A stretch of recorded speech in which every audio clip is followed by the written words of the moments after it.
Երբ դիտորդը ուղում է իր դետեկտորը երկնքին եւ տեսնում է երկու թույլ, մետաղական փայլ ունեցող անմուշ աղբյուրներ, որոնք թվում է չեն կապվում մեկը մյուսի հետ, եւ այդ երկու ֆոտոնների չափումները միաժամանակ զուգորդվում են, անհամապատասխանելի ճշմարտություն մատնացույց անելով, առաջ է գալիս մի պարզ հարց. ինչու կա ինչ-որ բան, այլ ոչ թե ամբողջովին ոչինչ։ Այս հարցը պարզ է թվում, բայց այն կտրուկ կտրում է մեր առօրյա կաղապարը, ստիպելով վերանայել այն, ինչ համարում ենք հնարավոր եւ սեփականություն։ Եվ հենց տեխնոլոգիան, այսօր կայացած դետեկտորը դարձավ այն սարքը, որը կոտրեց հին պատկերացումը։ Երկու հեռավոր կողմերից եկող ֆոտոնները, շնորհիվ եռաստիճան համակարգերի եւ արբանյակային կապի, սկսեցին պատմել իրականության մասին, որը ոչ միանշանակորեն չի համապատասխանում մեր պարզ տրամաբանությանը։ Երկու պատկեր։ Պատկերացրեք սեղան, որի վրա դատարկ արկղ եք դրել։ Առաջին հայացքից կա ոչինչ, բայց հաջորդ պահին արկղի շուրջ սկսում են պտտվել անտեսանելի ալիքներ, որոնք դառնում են սև հանգույցների փայլատվող հատվածներ։ Սա պատկեր է, որով կարելի է տարբերակել 3 ոչնչությանը վերաբերվող մակարդակները, որոնցով մենք շփվում ենք այդ հարցի հետ։ Առաջին մակարդակը մետաֆիզիկական ոչինչն է, ծնված փիլիսոփայությունից։ Այս ոչինչը լիովին բաց թողում է գոյություն եւ օրենքներ։ Այն մշտական դատարկ խոռոչն է, որը չի պարունակում անգամ ֆիզիկական հնարավորություններ։ Երկրորդ մակարդակը ֆիզիկական վակուումն է։ Սա այն է, ինչ ֆիզիկոսները նկատում են որպես ստեղծիկ ոչինչ։ Ֆիզիկական վակուումը պարունակում է վիճակների թրթռումներ, ֆլուկտուացիաներ եւ օրինաչափություններ։ Հենդրիկ Կազիմիրը 1948 թվականի շուրջ Լայդենի հետազոտական լաբորատորիայում ցույց տվեց, որ վակուումը չի մնա անգործ, դա չափելի ազդեցություններ է թողնում նյութի վրա։ Երրորդ մակարդակը մաթեմատիկական դատարկությունն է։ Այս ոչինչը պլատոնական գրադարան է։ Այն նախաբանն է, որտեղ կան սյուներ, կառուցված գաղափարներից եւ հավանականություններից, որտեղ ոչինչ ենթադրում է պարզ չգրված ցուցակ, թվային կանոններով, բայց առանց ֆիզիկական ենթակառուցվածքի։ Ինչպես պարզ դարձավ դետեկտորի ապացույցից, այդ 3 ոչինչ իրերը հազիվ թե երբևէ համընկնեն։ Երբ տեսնում ենք ֆիզիկական վակուումում ֆլուկտուացիա, մենք չենք տեսնում մետաֆիզիկական անթերի դատարկությունը։ Ֆիզիկական վակուումը, անգամ երբ անվանվում է որպես ազատ տարածություն, ունի կառուցվածք եւ հավասարակշռություններ։ Ջոն Ստյուարտ Բելը 1964 թվականին Թրոնհեյմի եւ Քեմբրիջի մտորումների տիրույթում ցույց տվեց, թե որքան հեռու է ֆիզիկական իրականությունը մետաֆիզիկական լռությունից, Բելի անհավասարությունների միջոցով, որոնք մեզ համար չափում են իրականության տեղայնական սահմանները։ Մաթեմատիկական դատարկությունը հակառակը կարող է թույլ տալ կոնստելացիաներ, որոնք արվեստական լեզվով երբեմն կոչվում են քվանտային հնարավորություններ։ Բայց սա լեզու է, ոչ թե ինքնուրույն ֆիզիկական իրողություն։ Մաթեմատիկորեն նկարագրված ոչինչը հաճախ պարունակում է ներուժներ, որոնք իրական աշխարհում ունեն հավանականության չափիչներ եւ սահմանափակումներ։ Ահա մի տեսանելի ծավալ։ Պատկերացրեք երկու սարք, մեկը պատրաստված ակնարկների տրամաբանությունից, մյուսը փորձարարական սարքավորումների ճշգրտությունից։ Երբ այդ երկու սարքերը միացնում ենք միասին, ծնվում է խառը պատկեր։ Այդ խառնուրդից կարող են ծնվել աղավաղիչ եզրակացություններ։ Օրինակ, պնդումը, թե ամբողջ ֆիզիկան կարող է մեկամեցությամբ բացատրել ինչու կա ինչ-որ բան, հաճախ թեքվում է սխալ եզրակացությունների կողմը։ Պարզ պատճառը այն է, որ ֆիզիկական վակուումը, որի մեջ կան ֆլուկտուացիաներ եւ էներգետիկ հնարավորություններ, երբեք չի հավասարեցվում մետաֆիզիկական ամբողջական բացակայությանը կամ մաթեմատիկական չեզոքությանը։ Այս խառնուրդը բերում է երկու սխալի։ Առաջինը, որ մենք կոչում ենք ֆիզիկական նախաստեղծությունը ոչինչ, եւ երկրորդը, որ մաթեմատիկական կառուցվածքները ներկայացվում են որպես իսկական ինքնուրույն գոյություն, առանց ֆիզիկական պայմանների։ Արդյունքը փաստերի խառնաշփոթ ու խոցելի մեկնաբանություններ։ Ամեն անգամ, երբ շարունակում եմ պնդել ֆիզիկան ցույց տվեց, որ ոչինչից կարող է ի հայտ գալ ինչ-որ բան, պետք է հիշել արկրի փորձը։ Ֆիզիկական վակուումը երբեք չի նույնացվում մետաֆիզիկական բացակայության հետ։ Ալբերտ Էյնշտեյնը 1935 թվականին Պրինսթոնի քննարկումներում էր այն մարդը, ով առաջիններից բարձրաձայնեց, որ ֆիզիկական տեսությունները հաճախ սկսում են ենթադրությամբ, թե ինչ-որ բան արդեն գոյություն ունի։ Առաջին մեծ սխալը հենց այդ ենթադրությունն էր։ Մենք վերցնում ենք ֆիզիկայի մոդելը որպես սկզբունք եւ փորում այն դարձնել փիլիսոփայական պատասխան, հաճախ առանց նրա ծառայությունների սահմանները հաշվի, ցանկացած դեպքում պետք է հաշվի առնել։ Արդյոք տեխնոլոգիական առաջընթացը ցանկացած դեպքում պետք է հաշվի առնել։ Արդյոք տեխնոլոգիական առաջընթացը ցանկացած դեպքում պետք է հաշվի առնել։ Արդյոք տեխնոլոգիական առաջընթացը ցանկացած դեպքում պետք է հաշվի առնել։ Արդյոք տեխնոլոգիական առաջընթացը ցանկացած դեպքում պետք է հաշվի առնել։ Արդյոք տեխնոլոգիական առաջընթացը ցանկացած դեպքում պետք է հաշվի առնել։ Արդյոք տեխնոլոգիական առաջընթացը ցանկացած դեպքում պետք է հաշվի առնել։ Արդյոք տեխնոլոգիական առաջընթացը ցանկացած դեպքում պետք է հաշվի առնել։ Արդյոք տեխնոլոգիական առաջընթացը ցանկացած դեպքում պետք է հաշվի առնել։ Արդյոք տեխնոլոգիական առաջընթացը ցանկացած դեպքում պետք է հաշվի առնել։ Արդյոք տեխնոլոգիական առաջընթացը ցանկացած դեպքում պետք է հաշվի առնել։ Արդյոք տեխնոլոգիական առաջընթացը ցանկացած դեպքում պետք է հաշվի առնել։ Արդյոք տեխնոլոգիական առաջընթացը ցանկացած դեպքում պետք է հաշվի առնել։ Արդյոք տեխնոլոգիական առաջընթացը ցանկացած դեպքում պետք է հաշվի առնել։ Ինչ մենք երբեմն անվանում ենք դատարկությամբ։ Մտածեք այս պատկերով. եթե մետաֆիզիկական ոչինչը անբեկանելի դատարկ խորք է, ապա ֆիզիկական վակուումը նման է ծածկույթով պատված երկնքի։ Այն դատարկ չէ, այն լի է ալիքներով, ճառագայթներով և հավանականություններով, որոնք կարող են չափվել։ Մաթեմատիկական դատարկությունն էլ պարզապես քարտեզ է, նշաններով և հանգույցներով, որը կարող է նկարագրել վակուումի ալիքները, բայց այդ քարտեզը չի հանդիսանում այնպիսի ֆիզիկական իրականություն, որը գոյություն ունի առանց ֆիզիկական հիմքի։ Այս երեք մակարդակների լեզուների միջև անճշտությունները կարող են մեզ խաբել։ Երբ վերլուծում ենք ինչու կա ինչ-որ բան, պետք է հստակ պարզենք, թե որ ոչինչից ենք խոսում։ Թույլ տվեք մեկ օրինակ, որը հաճախ հանդիպում է հանրային քննարկումներում։ Ասում են, թե քվանտային ֆլուկտուացիաները ստեղծել են ամբողջ տիեզերքը։ Նման պնդումը հաճախ չափազանց պարզացուցիչ է, և տեխնիկապես այն խախտում է երկու կանոն։ Առաջին, ֆիզիկական վակուումը չի հավասարեցվում մետաֆիզիկական բացակայությանը։ Երկրորդ, մաթեմատիկական հավանականությունը չի ենթադրում ավտոմատ իրականացման անխուսափելիություն։ Գոյության հարցի նման հայտարարությունը չի կարելի ընդունել առանց ուսումնասիրելու նրա սահմանները։ Ջոն Բելի աշխատանքը և Ալֆրեդ Ասպեկտի փորձերը, որերը գործունեություն են իրականացրել լեզուով և լաբորատորիաներում, ցույց տվեցին, որ քվանտային աշխարհը դժվար է բացատրել տեղայնական թաքնված փոփոխականություններով, բայց դա չի տալիս լուծում մետաֆիզիկական հսկայական հարցերին։ Այս պահի համար կարևոր է չշփոթեցնել տվյալների ուժը և նրանց սահմանները։ Երբ նոր դետեկտոր արձանագրում է ոչ տեղային կապեր, դա նշանակում է, թե բնությունը զարմանալի է, ոչ թե որ մենք գտանք հարցի վերջնական պատասխանը։ Խոսված տեխնոլոգիական արձանագրությունները ստիպում են վերանայել կանխատեսումները։ Օրինակ, վերջին տասնամյակների ընթացքում արբանյակային և մանրմանկային փորձեր ցույց տվեցին, որ էնտանգլմենթը կարող է գոյատևել ավելի մեծ հեռավորություններում, քան կարծում էինք։ Բայց այս երևույթը միշտ ունի սահմաններ և պայմաններ, որոնք պետք է հստակեցվեն։ Այսպիսով առաջ է գալիս ավելի խոր հարց. եթե ֆիզիկական վակուումը լի է հավանականություններով, ինչու գրեթե բոլոր այդ հնարավորությունները չեն վերածվում իրականության։ Ինչու կա միայն այս տիեզերքը, ոչ թե 2, ոչ 10, ոչ միլիոն տարբեր իրականություններ։ Այս թվաբանական հարցը մեր հաջորդ մտահոգությունն է։ Եթե ինչ-որ բան հավանական է, նույնիսկ սովորականությունից զուրկ չափով, և եթե հնարավորությունները անսահման թվով են, ապա ինչու իրականությունը սահմանափակվում է այս մեկակատարությամբ։ Այս հարցը միաժամանակ ֆիզիկական, մաթեմատիկական և մետաֆիզիկական է։ Այն պատկանում է թվերի աշխարհին, սակայն ունի խոր փիլոսոփայական հետևանքներ։ Դրաման առաջանում է տրամաբանության անբավարարությունից։ Մենք ունենք հաշվարկներ, որ ցույց են տալիս հնարավորությունների գների գոյությունը, սակայն այլ բան է հասկանալ, թե ինչը իրականանում է։ Այստեղ ենք պատրաստ անցնել հաջորդ փուլի։ Մենք հետևելու ենք այն ուղուն, որտեղ տեխնոլոգիական ճնշումը և տեսական սահմանները բախվում են, և կթվարկենք, թե ինչպիսին կարող է լինել պատասխանն այս թվաբանական, ստեղծագործական և փիլիսոփայական հրապույրին։ Հիմա, երբ քննարկել ենք ոչինչի տարբեր տեսակները, եւ ձեզ կանչում եմ հենց հիմա։ Դուք չեք միայն մարմին և միտք, ձեզ շրջապատող տարածությունը, երբ թվում է դատարկ, լցված է դաշտերով, որոնք թրթռում են փոքր, անտեսանելի ալիքներով։ Այս պարզ դիտարկումը փոխելու է, թե ինչպես եք հասկանում ոչ չընկալումը բառը։ Մշտական, անտեսանելի դաշտեր։ Քվանտային ֆիզիկան ասում է, որ վակուումը չի հավասարվում դատարկությանը։ Այն նախապես լիցքավորված է դաշտերի ոչ զրո վիճակներով, որոնք կոչվում են զրոկետային էներգիա կամ վակուումային ֆլուկտուացիաներ։ Մետաֆորաբար պատկերացրեք լճի սառը մակերեսը, որը դեռ ունի միկրոսկոպիկ ալիքներ, նույնիսկ եթե մակերեսը ճիշտ այնպես է թվում ձեր աչքին։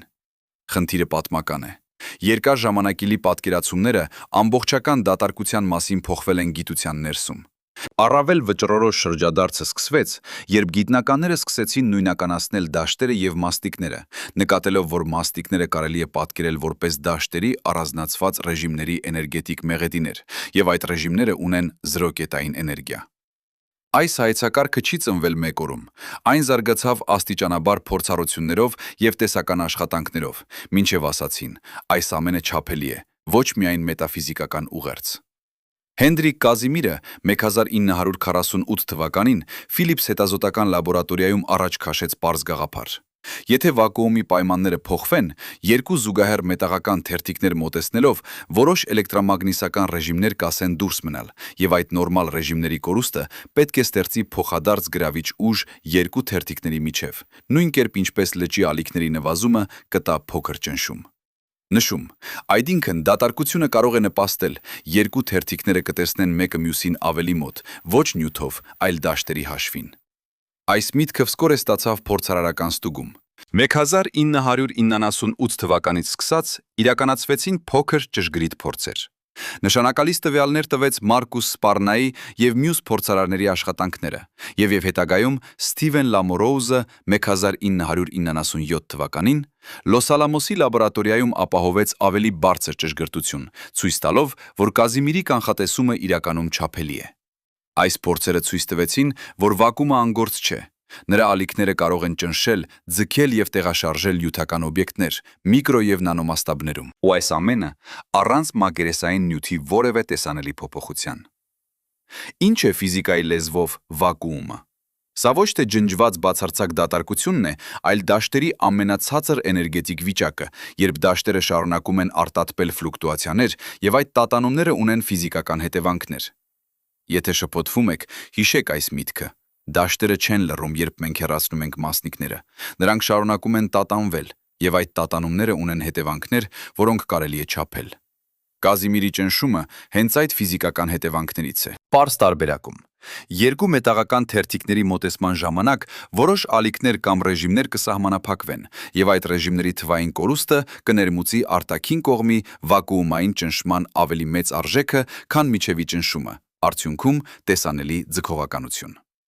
Մաթեմատիկապես թեկուզ պետք է կիրառել նորմալացում, անսահման թվերի աստիճանային բացասումը, բայց փորձը ցույց է տալիս այն, որպես մի ուժ, որը ձգում է թերթիկները։ Պատկերացրեք երկու մարդկանց, որոնք կանգնած են երկու լապտերի միջև եւ փորձում են համաժամեցնել դրանց ռիթմերը։ Երբ մոտենում են, ռիթմերը սահմանափակվում են, եւ շրջապատող զանգվածի սեղմումը մեծանում է, նրանց քաշելով մեկ-մեկի։ Այս առասպարային պատկերն օգտակար է, հասկանալու թե ինչպես վակուումային ռեժիմները կարող են ստեղծել չափելի ուժեր։ Դեռևս գոյչափելի ուժեր։ Դեռևս գիտնականները աշխատում են զգուշությամբ, բում են զգուշությամբ։ Կարող եք ենթադրել, որ եթե վակուումը ունի այսքան էներգիա, հեշտ է պնդել, ամբողջ տիեզերքը կարող է գոյանալ զրոյական ծախսով։ Սակայն այդ եզրակացությունն արագ չի ծնվում, եւ գիտությունն այն ընդունում է ոչ որպես պարզ կերպ։ Զգուշորեն մոտենում են այս պնդումներին։ Արդյունքում ձևավորվեցին խիստ սահմանափակումներ։ Նախ, էներգիան հաճախ կախված է ընտրված համակարգից եւ համակարգային ցուցանիշներից։ Ընդհանուր հարաբերականության մեջ գլոբալ էներգիան լավ ապահովագրված չէ եւ պահանջում է սահմաններ կամ ասիմպտոտիկ պայմաններ կոնկրետ եզրակացությունների համար։ Մյուս խնդիրն է զրոկետային էներգիայի հաշվարկների աստիճանների տարբերությունը։ Քվանտային դաշտային տեսության հաշվարկները հաճախ տալիս են չափերի այնպիսի մեծություն, որը չի համապատասխանում աստղագիտական դիտարկումներին։ Սա հայտնի է որպես կոսմոլոգիական հաստատունի խնդիրը։ Թեև Կազիմիրի ազդեցությունը իրական է, այն չի դարձնում վակուումը ամբողջական, հենց այնպես ստեղծող միջոց։ Մեկ այլ կարևոր կետ։ Փորձերը ցույց են տալիս, որ Կազիմիրի ուժը կամ վակուումային ֆլուկտուացիաները չեն տալիս արագ հաղորդակցության հնարավորություն։ Էնտանգլմենտն ու ֆլուկտուացիաները կարող են առաջացնել փոխկապակցված ազդեցություններ, բայց ոչ մի փորձ չի խախտել ոչ հաղորդակցման սկզբունքը։ Այս սահմանափակությունը մնում է կենսական, մեր տեսանկյունից։ Առանց դրա ոչ կարելի է ուղարկել հաղորդագրություն տիեզերքի մեկ ծայրից մյուսը, պարզապես ցուցիչ դաշտերի միջոցով։ Այդպիսի մոտեցումները մղեցին մի տեսության, որը ենթադրում է թիվ 1 տիեզերքի ամբողջ էներգիան զրո է։ Հին փորձարարական տվյալները խոսում էին տեղական միկրոչափերի դրսևորումների մասին, իսկ համընդհանուր զրոյականություն էքստրապոլացնելու համար պետք են խիստ տեսական պայմաններ, որոնք ոչ միշտ են փորձված կամ հստակ սահմանված։ Այս գաղափարով փորձել են բացատրել, ինչպես ինչ-որ բան կարող է հայտնվել ոչնչից, սակայն այդ փաստարկը ունի իր սահմանները։ Այս մոտեցումների հեղինակներից մեկը ներկայացնում էր, որ եթե հաշվելով դրական էներգիան նյութից եւ բացասական էներգիան գրավիտացիայից, ամբողջ ցուցիչը կարող է ստանալ զրոյական արժեք։ Սա հաճախ դիտում են որպես փորձարարական, ոչ հաստատված գաղափար, եւ այն կապում են մոտոր տեսական բանավեճերի հետ։ Նույնիսկ այդ դեպքում շատ տեսական ֆիզիկոսներ զգուշացնում են, որ զրո ամբողջականության պահանջը կարող է լինել միայն ընտրություն տարբեր ռեգուլարիզացիոն ծրագրերի միջև եւ չի նշանակում, որ ֆիզիկան չունի պատճառ կամ մեխանիզմ իր արդյունքների համար։ Մեկ այլ խնդիրը էներգիայի բնույթն է ընդհանուր հարաբերականության մեջ։ Գրավիտացիան չունի տեղային էներգիայի կոնսերվացիա այնպես, ինչպես էլեկտրամագնիսական դաշտը, եւ համաշխարհային էներգիաների պնդումները հաճախ կախված են այն սահմաններից, որոնք դուք ընդունում եք, ասիմպտոտիկ պայմաններից դեպի մեծ հեռավորություն։ Գոյություն ունի այնպիսի տեսակետ, որ կարող եք սահմանել էներգիան զրոյական, ճիշտ տեսանկյուն ընտրելով, բայց դա չի նշանակում, որ այդ զրոն ունի առարկայական գործառույթ, պատճառաբանելու կոնֆիգուրացիայի ընտրությունը։ Արդյունքում, զրոյական ընդհանուր էներգիայի գաղափարը չի լուծում այն, ինչու հենց այս կոնֆիգուրացիան դարձավ իրականը։ Գիտությունը ցույց է տալիս, որ բազմաթիվ հարցեր մնում են բաց, օրինակ, ինչն է ընտրել այս կոնտեքստը մյուսների միջև, եթե գոյություն ունեն բազմաթիվ հնարավոր կոնֆիգուրացիաներ։ Դա մեզ է վերադարձնում փիլիսոփայական խնդրին։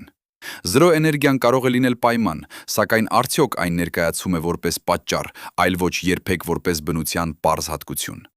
Այսպիսով, ոգեշնչվելը եւ միաժամանակ մնալ քննադատաբար անհրաժեշտ է։ Փորձը եւ տեսությունը չեն կարող փոխարինել մեկը մյուսին, եւ իմաստավորումը պահանջում է երկու կողմերի համընկնումը, ոչ թե միայն գեղեցիկ բառապաշար։ Քանի դեռ ֆիզիկոսները չեն կարող միանշանակ ցույց տալ, թե ինչպես է զրո նշանակությունը ներթափանցում բնական պրոցեսներում, այն մնում է աշխատանքային հիպոթեզ, ոչ վերջնական փաստ։ Չի կարելի մոռանալ նաև, թե ինչ է նշանակում մակրո այստեղ։ Կազիմիրի ազդեցությունը չափվում է միկրո եւ նանոմասշտաբներում, սակայն դա չի նշանակում, որ այն ավտոմատապես հանդիսանում է տիեզերական ստեղծման պատճառը։ Բաները չեն անցնում ուղղահայացորեն, փոքրից դեպի մեծ։ Այսպիսով, թեև վակուումը եւ նրա զրոկետային էներգիան բացատրում են տեղային ֆենոմեններ, նրանք դեռ չեն ապահովում ամբողջական պատկերը, ինչպես ինչ-որ բան առաջացավ։ Խնդիրը գիտականորեն սահմանելն է։ Գիտնականները քայլ առ քայլ կառուցում են ավելի լավ սարքավորումներ եւ ավելի խիստ փորձեր, միաժամանակ զարգացնելով տեսական գործիքները, որոնք թույլ կտան ոչ միայն հայտնաբերել ազդեցությունները, այլև հասկանալ նրանց կապը խորքային հարցերի հետ։ Այս ընթացքը տևել է երկար ժամանակ եւ շարունակվում է։ Մենք կանգնած ենք մի եզրագծում, որտեղ փորձը կարող է մի նեղ ասեղով բացել գիտելիքի ծածկոցը։ Վերջապես, այս հատվածը չի պետք զիփակվել խիստ եզրահանգումով։ Մենք տեսել ենք, որ վակուումը դատարկություն չէ։ Կազիմիրի ազդեցությունը ցույց է տալիս, որ նույնիսկ ոչինչի մեջ գոյություն ունի ֆիզիկա, եւ զրոյական ընդհանուր էներգիայի գաղափարը մղում է մեզ դեպի խոր հարցեր, որոնք պահանջում են համարձակություն եւ լուրջ քննություն։ Իսկ մնացածը թող մնա պատկերով, լճի վրա, որի մակերեսը հանգիստ է թվում, բայց ներքևում ալիքներ կան։ Արդյոք այդ ալիքներից որևէ մեկը կասի մեզ, թե ինչի պատճառով հենց այս լճի տեսքն է իրականում գոյություն ունեցել։ Պատկերացրեք, որ դուք վաղ առավոտյան նայում եք փոքրիկ պատուհանից եւ տեսնում եք, թե ինչպես արևն աստիճանաբար լուսավորում է երկնքը, ոչ թե որպես արագ աճ, այլ որպես միօրինակ աղավաղում, որը լցնում է տեսարանը։ Այդ սենյակային պատկերը հեշտ է հասկանալ։ Բայց հիմա պատկերացրեք, որ այն փոքր պատուհանը ձգվում է մինչև ամենահեռու աստղերը։ Եվ նույն այդ փոքրիկ շփոթմունքը վերածվում է ամբողջ տիեզերքի սկիզբի մեծ հարվածի։ Մենք սկսում ենք իմաստավորել խնդիրների սահմանը, նայելով վերջին աստիճան պարզ հարցին. ինչու մեր տիեզերքը հոմոգեն է ու իսոտրոպ այդքան մեծ մասշտաբներում, ինչու այն մոտ է հարթության ծայրին, եւ ինչու մենք ստանում ենք նուրբ կոսմիկ սկիզբ, որը կլինիկական տեսանկյունից հիշեցնում է սինգուլարություն։ Սա հաշվարկված խնդիրներ են, որոնք տխրահռչակ են դասական կոսմոլոգիական մոդելներում, Ֆրիդմանի լիամետրայի տիպի լուծումներում, որտեղ ժամանակի ետընթացը ծնվում է մի կետից, որտեղ երկրաչափությունը գնում է անվերջության։ Այս պարզ հարցերն են ստիպել ֆիզիկոսներին մտածել, արդյոք մեծ պայթյունը ինչպես տեսողական նշան չէ, այլ թե այդ պատմությունը միայն իմացական մի մաս է, որի հետևում մյուս, ավելի խոր եւ սրբություն ունեցող պատմություն կար։ Ինձ էլ մենակս մի խոսքով հավատացան։ Այսօր գիտնականները իրենց հետևում են միայն հասկանալու համար, թե ինչու այստեղ հասավ հայրենասետևում մյուս, ավելի խոր ուժերն են աշխատում։ Մեկ անգամ մեղմ ու հասարակ խնդիրները չեն մտահոգում միայն տեսական մտավորականությանը։ Դրանք բխում են չափման մեջ տեսանելի հակասություններից։ Օրինակ, համընդհանուր մասշտաբով հարազատ անկյունները նույն տեսքն ունեն, թեև դրանք երբեք չեն կարողացել միանալ լույսի արագությունից բարձր ազդակ փոխանցումով ըստ դասական տեսության։ Այսպես առաջանում է առաջին խախտումը՝ հորիզոնի խնդիրը, որը միաժամանակ կապված է հարթության խնդրի հետ։ Դա հուշում է, որ սկզբնական վիճակները պետք է սիստեմատիկորեն ընտրված լինեին, որպեսզի այսօր մենք դիտենք այս նուրբ մոտավոր հարթությունը։ Ահա այստեղ է, որ ծնվում է ինժեներական առաջարկը՝ ինֆլյացիան։ Ֆիզիկոս Ալան Գութը Մասաչուսեթսի տեխնոլոգիական ինստիտուտից առաջարկեց մի պարզ, բայց ճարտարապետական գաղափար։ Տիեզերքը փոքր ժամանակահատվածում անցնում է շատ արագ, գրեթե էքսպոնենցիալ ընդարձակման, որի ընթացքում ցանկացած տեղայնացված անկարգություն սղոցվում է եւ հեռանում։ Գութը այս գաղափարն առաջ դրեց 1981 թվականին, եւ այն ծառայում էր որպես տարրական լուծում հորիզոնի խնդրին եւ երկրաչափական հարթության նախնական ընտրությանը։ Մաթեմատիկապես ինֆլյացիան գործում է որպես արագ ընդլայնվող գործոն, որը լցնում է բոլոր փոքր տարածությունները միավոր կերպով, եւ արդյունքում ցանկացած մանր անկյունային տարբերություն շատ ավելի քիչ նկատելի է։ Մետաֆորապես դա նման է փոքրիկ փշալին, որը փչելով ձուլում է մեկ պարզ գույնով ամբողջ մակերեսը։ Եվ այդպիսով այսօր մենք տեսնում ենք համաչափ երկինք։ Բայց այս տեքստի կարևոր կետը այն է, որ ինֆլյացիան տեղափոխում է խնդիրը մեկ մակարդակից վեր, demanding հարց տալ, ինչից սկսվեց ինֆլյացիոն փուլը եւ ինչպես այն ինքնին առաջացավ։ Այդ նվազագույն հարցը մեզ տանում է ավելի խիստ հարցի։ Արդյոք որոշ պայմանների ներքո ինֆլյացիան կարող է լինել անցյալ անսահման ժամանակի, այսինքն լինել արդյոք տիեզերքի սկզբի բացահայտ բացակայություն։ Այստեղ ներխուժում է Բորդե-Գութ-Վիլենկինի նկատառումը, արտահայտված նրանց համատեղ աշխատություններում։ Նրանք ներկայացրեցին այն պարզ դիրքորոշումը, որ եթե միջինացված ժամանակային ընդլայնման արագությունը դրական է, այսինքն եթե տիեզերքը ընդհանուր առմամբ ընդլայնվում է, ապա այս տեսակի պատմությունը չի կարող լինել անցյալից ամբողջովին ամբողջական կամ տրամաբանորեն շարունակական։ Թեորեմը չի պնդում ամբողջական պատկեր, այլ տալիս է գեոդեզիկ, անցյալի վրա կիրառվող սահմանափակում։ Բորդե-Գութ-Վիլենկինը ցույց են տվել, որ ցանկացած տիեզերական մոդել, որը միջին հաշվով ընդլայնվում է եւ բավարարում է որոշ պարզ ենթադրություններ, չի կարող լինել առանց անցյալի եզրագծի։ Այս ցուցումը չի բացառում քվանտային տարբերակները։ Այն կիրառելի է դասական պայմաններում, եւ այդ պայմանները կարող են խախտվել, երբ մոդելը հասնի քվանտային ռեժիմի։ Այն չի պնդում, որ կա մի պարզ, միակ սկիզբ բոլոր մոդելների համար, եւ չի կանխորոշում կոնկրետ քվանտային մանրամասները անցյալի մասին։ Պետք է զգույշ լինել եւ հասկանալ, ինչ ճշգրտությամբ է հաստատում այդ թեորեմը եւ ինչով այն չի կարող սահմանափակել մեր երևակայությունը։ Բորդե-Գութ-Վիլենկինի արդյունքը չի անտեսում քվանտային ֆիզիկան։ Այն դրվում է որպես ցուցանիշ, թե որտեղ դասական պատմությունը ավարտվում է, պում է, բայց չի տալիս ամբողջական քվանտային սկիզբի նկարագիրը։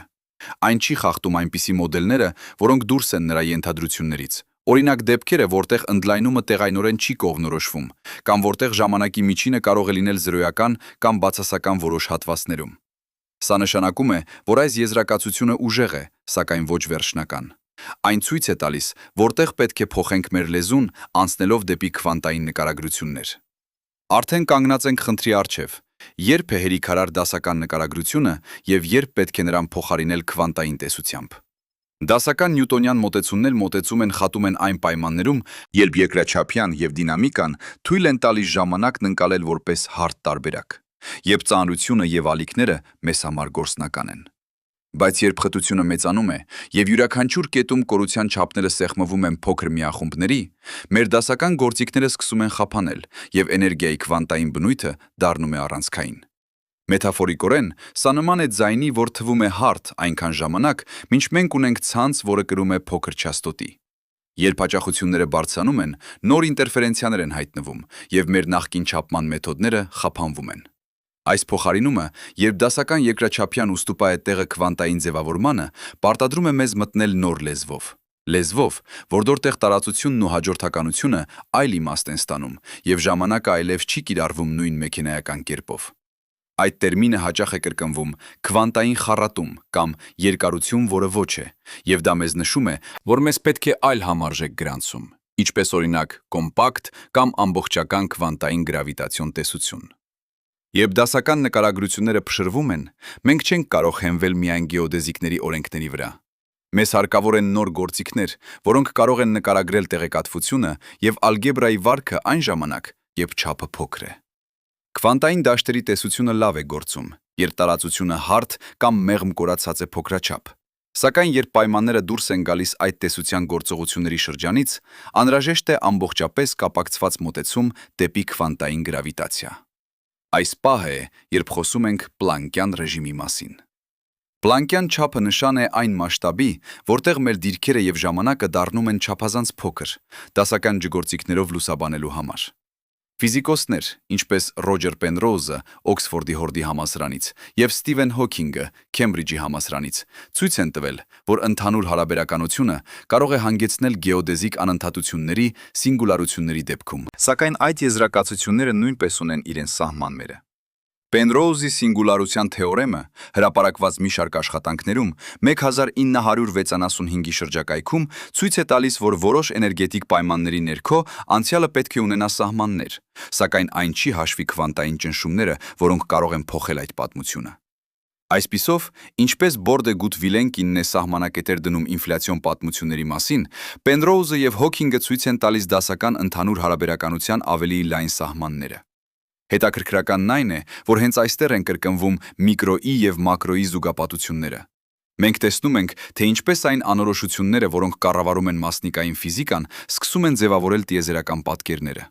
Այս համաչափությունը մեզ տանում է հարցի. ինչպիսին է անցումը փոքր մասշտաբներից դեպի մեծ մասշտաբները, որոնցով մենք դիտում ենք տիեզերքը, եւ արդյոք այդ անցումը պարզապես տեխնիկական հարց է, թե այն ֆունդամենտալ բնույթի, անդրադառնալով մեր օնտոլոգիային։ Սա այն պահն է, երբ մի մարդ երկու գաղափարներ է պահում միաժամանակ՝ դասական ճշմարտությունն ու քվանտային անորոշությունը, երբ փորձում է հասկանալ նրանց միջև եղած ենթադրությունները։ Դաշտերի միջև եղած ճեղքերը դառնում են փորձարարական խնդիրներ, որտեղ կարող ենք սպասել դասական նկարագրության ձախողմանը եւ որոնք դիտարկումները կբացահայտեն այդ անցումը։ Քանի որ մեր սարքավորումները չեն կարող անմիջապես գալ պլանկյան ռեժիմին, մեզ պետք են միջնորդներ, այնպիսի երևույթներ, որոնք արտահայտում են այդ մեծ էներգիաների հետևանքները առանց անմիջապես հասնելու անհասանելի չափերի։ Այդպիսի միջնորդներ կարող են լինել կոսմիկ միկրոալիքային անհավասարակշռությունները, մասնակի սպեկտրային հատկությունները կամ սև խոռոչների առկայությունը, որոնք մեզ տալիս են փորձարկվող, բայց ներդաշնակ առիթներ։ Տեսականորեն կան նշաններ, որ դասական նկարագրությունները չունեն պարզ լուծում։ Եռաչափ ներդաշնակությունները, entanglement-ը եւ ինֆորմացիայի պահպանության պահանջները հաճախ դուրս են ընդհանուր հարաբերականության շրջանակից եւ պահանջում են ավելի ինտեգրատիվ մոտեցում։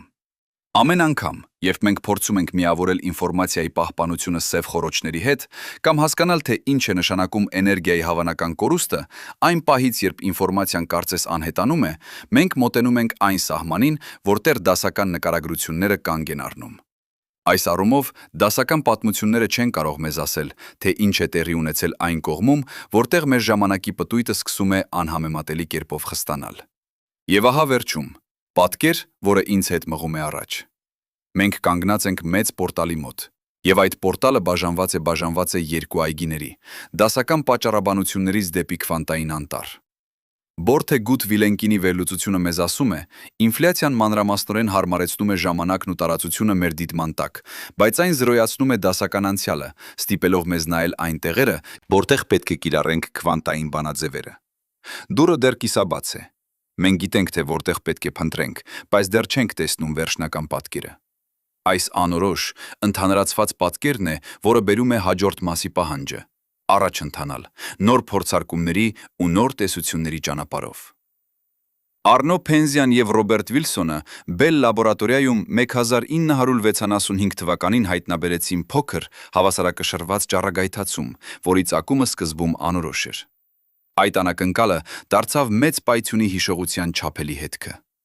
Սա հուշեց մեզ, որ այն, ինչ մենք անվանում ենք սկիզբ, ունի ֆիզիկական հետքեր, որոնք կարելի է չափել։ Այդ հետքերից մեկը ստիպեց հարյուրավոր տեսությունների հայտնվել, միացնելու համար մեր մաթեմատիկան եւ մեր դիտարկումները։ Մինչ մենք քննարկում ենք այս տվյալները, երկու մեծ տեսական ուղղություններ առջև գալով դարձան պայքարի օջախ։ Դրանք չէին միայն տեսական վեճեր, այլ նաև էր մեթոդներ հարցնելու, թե ինչպես կառուցել ամբողջական պատմություն։ Ջեյմս Հարթլը եւ Սթիվեն Հոքինգը 1983 թվականին առաջարկեցին առանց սահմանների մոտեցումը, նոր սահմանափակումներով։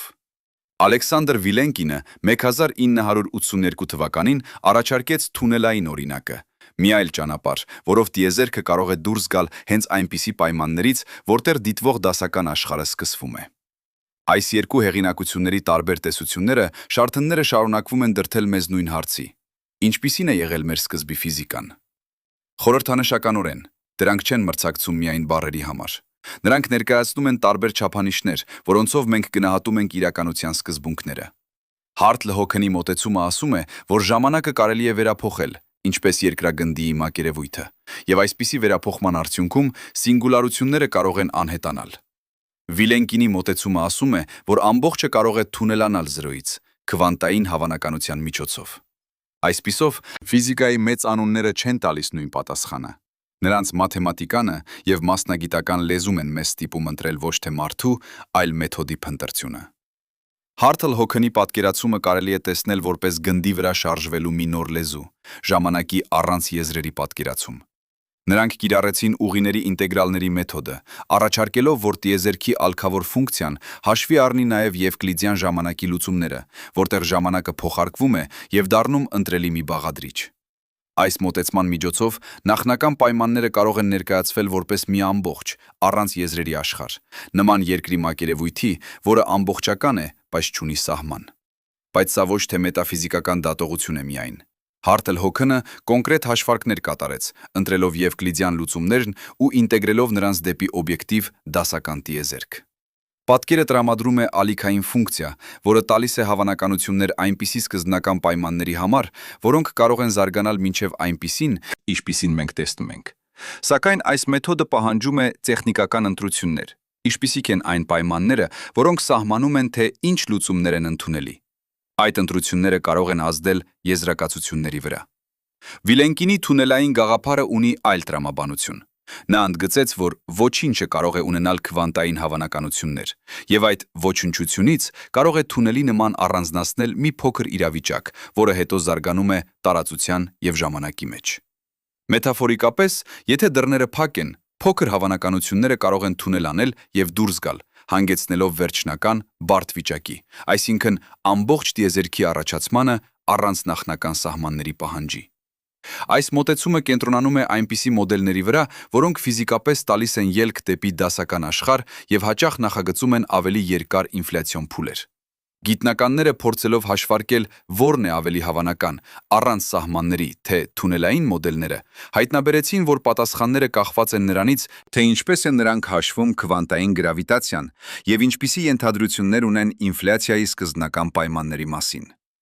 Միայն ներկա տվյալներով չենք կարող վճռականորեն եզրահանգել,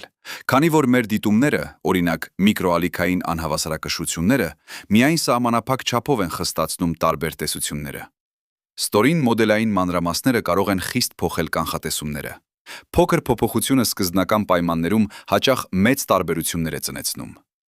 Գիտական փորձը մեզ ներբերում է այստեղ։ Օրինակ, Կոբե արբանյակը, որը գործարկվեց 1999 թվականին, միջոցով Ջորջ Սմութն ու Ջոն Մոթերը հայտնաբերեցին ուշագրավ միկրոալիքային անհավասարակշռություններ։ Այս չափումները ցույց տվեցին, թե ինչպիսի սկզբնական կառուցվածքներ կարող էին գոյություն ունենալ սկզբում, բայց սպասեք,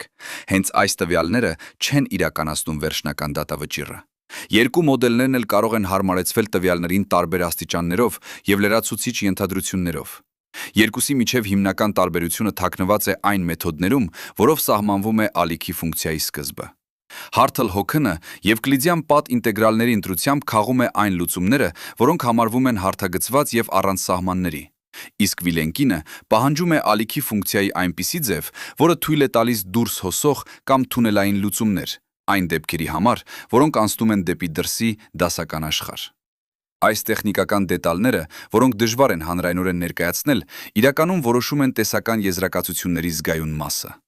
Մինչ այս երկու տեսությունները միմյանց հանդեպ տարբեր են, նրանք երկուսի համար էլ լավ բացատրում են որոշ բաներ։ Օրինակ, ինֆլյացիայի շնորհիվ սկզբնական կորության բացակայությունը եւ տափակություն, որոնք լուծում են որոշ խնդիրներ։ Հարթլ Հոքենը տալիս է ուղեցույցներ այն հարցի համար, թե ինչպիսի քվանտային տատանումներ պետք է սպասենք, երբ Եվկլիդյան մատրիցը վերածվում է դասական աշխարհի։ Իսկ Վիլենկինը նշում է, որ որոշ դաշտային կոնֆիգուրացիաներ ավելի հեշտ թունելվում են, այսպիսով նախապատվություններ ձեռք բերում համար երկար ինֆլյացիոն փուլերի։ Սակայն փորձը հաճախ թույլ է տալիս մի քանի մեկնաբանություն միաժամանակ, եւ սա չի լուծում խնդիրը։ Արդար գնահատականը պահանջում է տեսնել, թե ինչ են այդ մոդելները բացատրում եւ ինչ թողնում են անբացատրելի։ Երկուսն էլ տալիս են միջոցներ մի շարք հարցերի համար՝ սինգուլարության թերի վերացումը, սկիզբային պատկերացում եւ հավանականությունների փաթեթ, որը կարող է ուղարկել տեսանելի տատանումներ։ Բայց նրանք չեն տալիս ամբողջական հաջորդական պատկերը։ Առկա ենթադրություններից շատերը կարելի է լուծել միայն նոր ֆիզիկայով։ Ամբողջական քվանտային գրավիտացիա կամ ավելի խիստ փորձնական տվյալներ, որոնք այսօր բացակայում են։ Այսպիսով, նրանց օգուտներն ու սահմանները մեզ տալիս են նոր հրահրումներ, ավելի խոր ուսումնասիրության կարիքով։ Մոդելների մի կարևոր սահմանափակումն էլ այն է, թե ինչպես նրանք վերաբերվում են տատանումներին եւ դրանց ազդեցությանը։ Եթե հարցնեք, որտեղից եկան հենց այն աղմուկները, որոնք դարձան գալակտիկաների սերմերը, երկու տեսությունները պետք է հաշվեն քվանտային տատանումները, եւ այստեղ են ի հայտ գալիս ինտեգրացիոն դժվարությունները։ Հարթլ-Հոքնի մոտեցումն առաջարկում է հաշվարկել այդ տատանումների սկզբնական վիճակը Եվկլիդյան պլանի վրա, իսկ Վիլենկինն ասաց, որ նրա թունելային ալիքի ելքային պայմանները ավելի մեծ հավանականությամբ կմուծեն ուժեղ ինֆլյացիոն ոլորտներ, որոնք համընկնում են մեր դիտարկումներին։ Սակայն այս հարցում կրկնվում են չափման ու ենթադրությունների սահմանները։ Երկու մոտեցումները կախված են վաղ փուլերի տեսություններից, որոնք դեռ չեն ամբողջազրկվել։ Տվյալները, սակայն, մեզ լիովին չեն թողնում անորոշ։ Միկրոալիքային անհավասարակշռությունները, որոնք չափվել են Կոբեով, վ.մ.ա.պ.ով եւ Պլանկի առաքելություններով, տալիս են կոնկրետ վիճակագրական օրինաչափություններ, որոնք կարող են ավելի բարեհաջող լինել Վիլենկինի կամ Հարթլ-Հոքնի ենթադրությունների համար։ Մեծ գաղափարը այն է, որ նույնիսկ փոքր փոփոխությունները տվյալներում կարող են կտրուկ նվազեցնել որոշ տեսակների նախապատվությունը, քանի որ դրանց հավանականությունների տարբերությունները արագ մեծանում են, երբ հաշվում են փոքր տարբերություններ սկզբնական պայմաններում։ Բայց վերջապես մենք կանգնած ենք այն հանգրվանին, որտեղ մեկ փոքր դիտում կարող է փոխել մեզ մեկ տեսակից մյուսը, եւ դա ստիպում է մեզ նախագծել փորձերը հստակ եւ իմաստուն։ Այսպիսով, երկու մոդելներն էլ չեն լուծում ամբողջական տիեզերքի ալիքի ֆունկցիայի խնդիրը, այն մասին, թե ինչ է նշանակում չափել ողջ տիեզերքի ալիքի ֆունկցիան եւ ինչ դեր ունի դիտողը այդ համատեքստում։ Հարթլ-Հոքնը եւ Վիլենկինը առաջարկում են տեխնիկական սահմանափակումներ ալիքի ֆունկցիայի համար, սակայն այդ սահմանափակումները չեն հստակեցնում, թե ինչպիսին են չափիչների հետագծերը, երբ հաշվենք աստղային համակարգերի եւ կյանքի առաջացման պատմությունը։ Այս պատճառով մոդելները ոչ միայն մաթեմատիկական կազմ են, նրանք դառնում են հարցեր քվանտային ինտերպրետացիայի մասին, որոնք կարող են պահանջել նոր մոտեցումներ այն մասին, թե ինչպես ավտոնոմ կերպով ներկայանում է իրականությունը լուծյունը լայն մասշտաբով։ Վերջապես, մնում են լուրջ բաց մնացած հարցեր, որոնք չեն լուծվում միայն տեսական քարոզով։ Առաջինը, որոնք պրոցեսներն են ապահովում դասականացման եւ դիքոհերենսի անցումը։ Հարթլ-Հոքնի եւ Եվկլիդյան մոտեցումը եւ Վիլենկինի թունելային պատմությունը ցույց տվեցին մեզ ուղիները, բայց չեն բացատրում, թե ինչպես մասնիկներն ու դաշտերը դառնում են այն կերպով, որը մենք առավոտյան տեսնում ենք։ Այս իրականացման հարցը կապվում է չափման ֆիզիկայի եւ ինֆորմացիայի պահպանության հետ, որոնք դեռ չեն միավորվել ամբողջական տեսության մեջ։ Այս անհայտությունների վրա կառուցվում են նոր ուղենիշներ, որոնք պահանջում են 4 բան.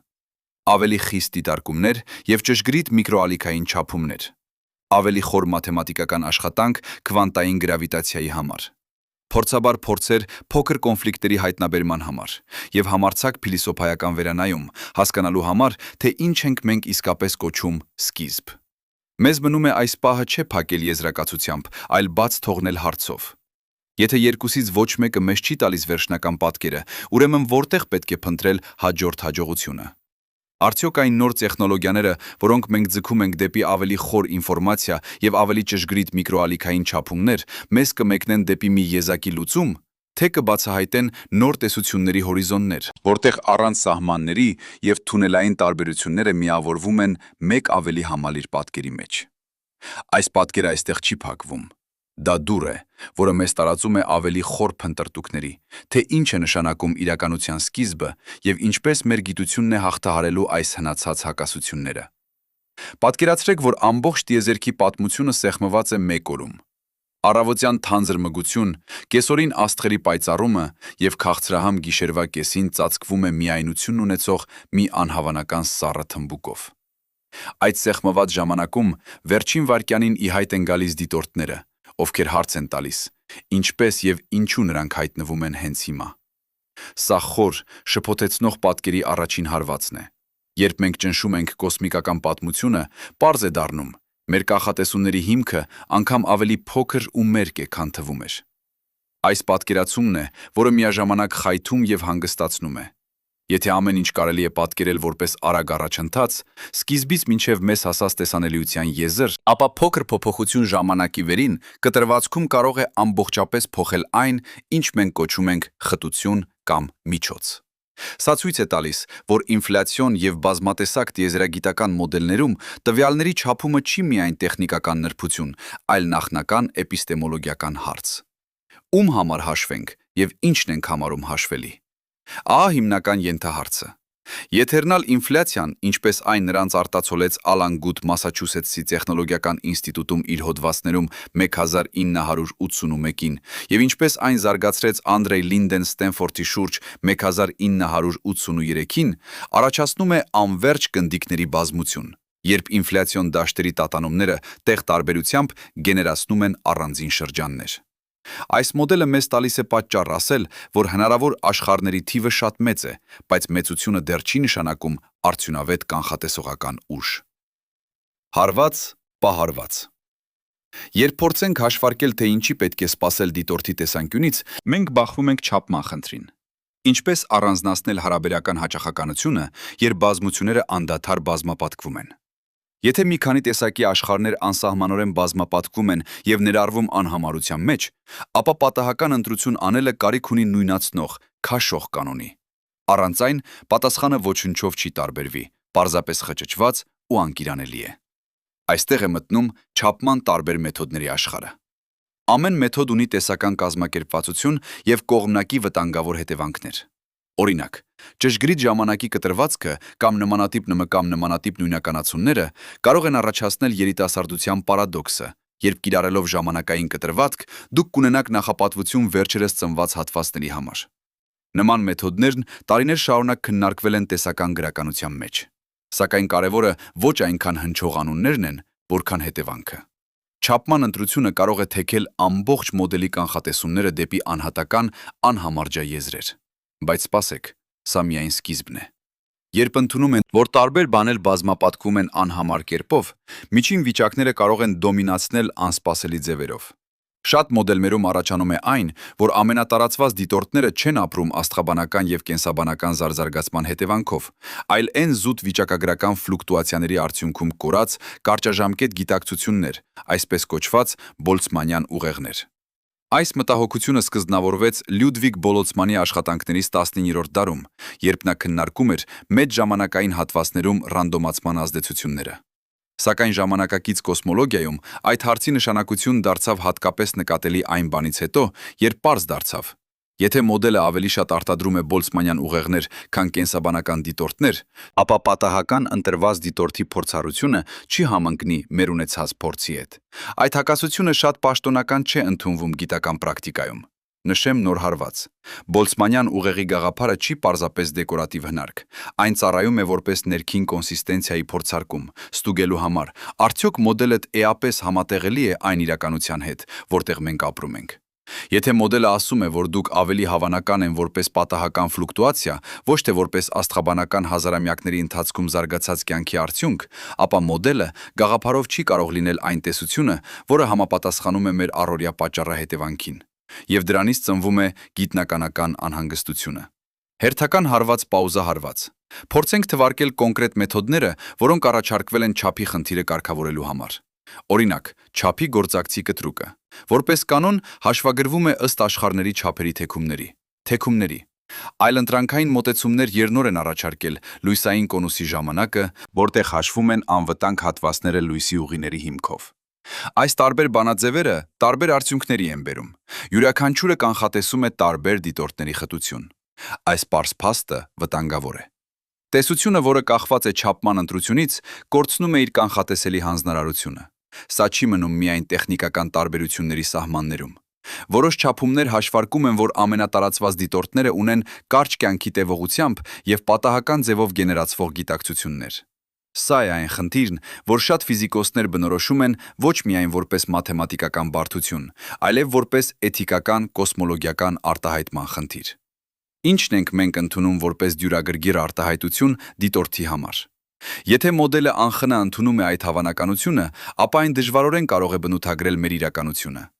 Ինֆլյացիոն մոդելներում նման դոմինանտության հետևանքները հայտնի են որպես երիտասարդության պարադոքս կամ հարակից պարադոքսներ։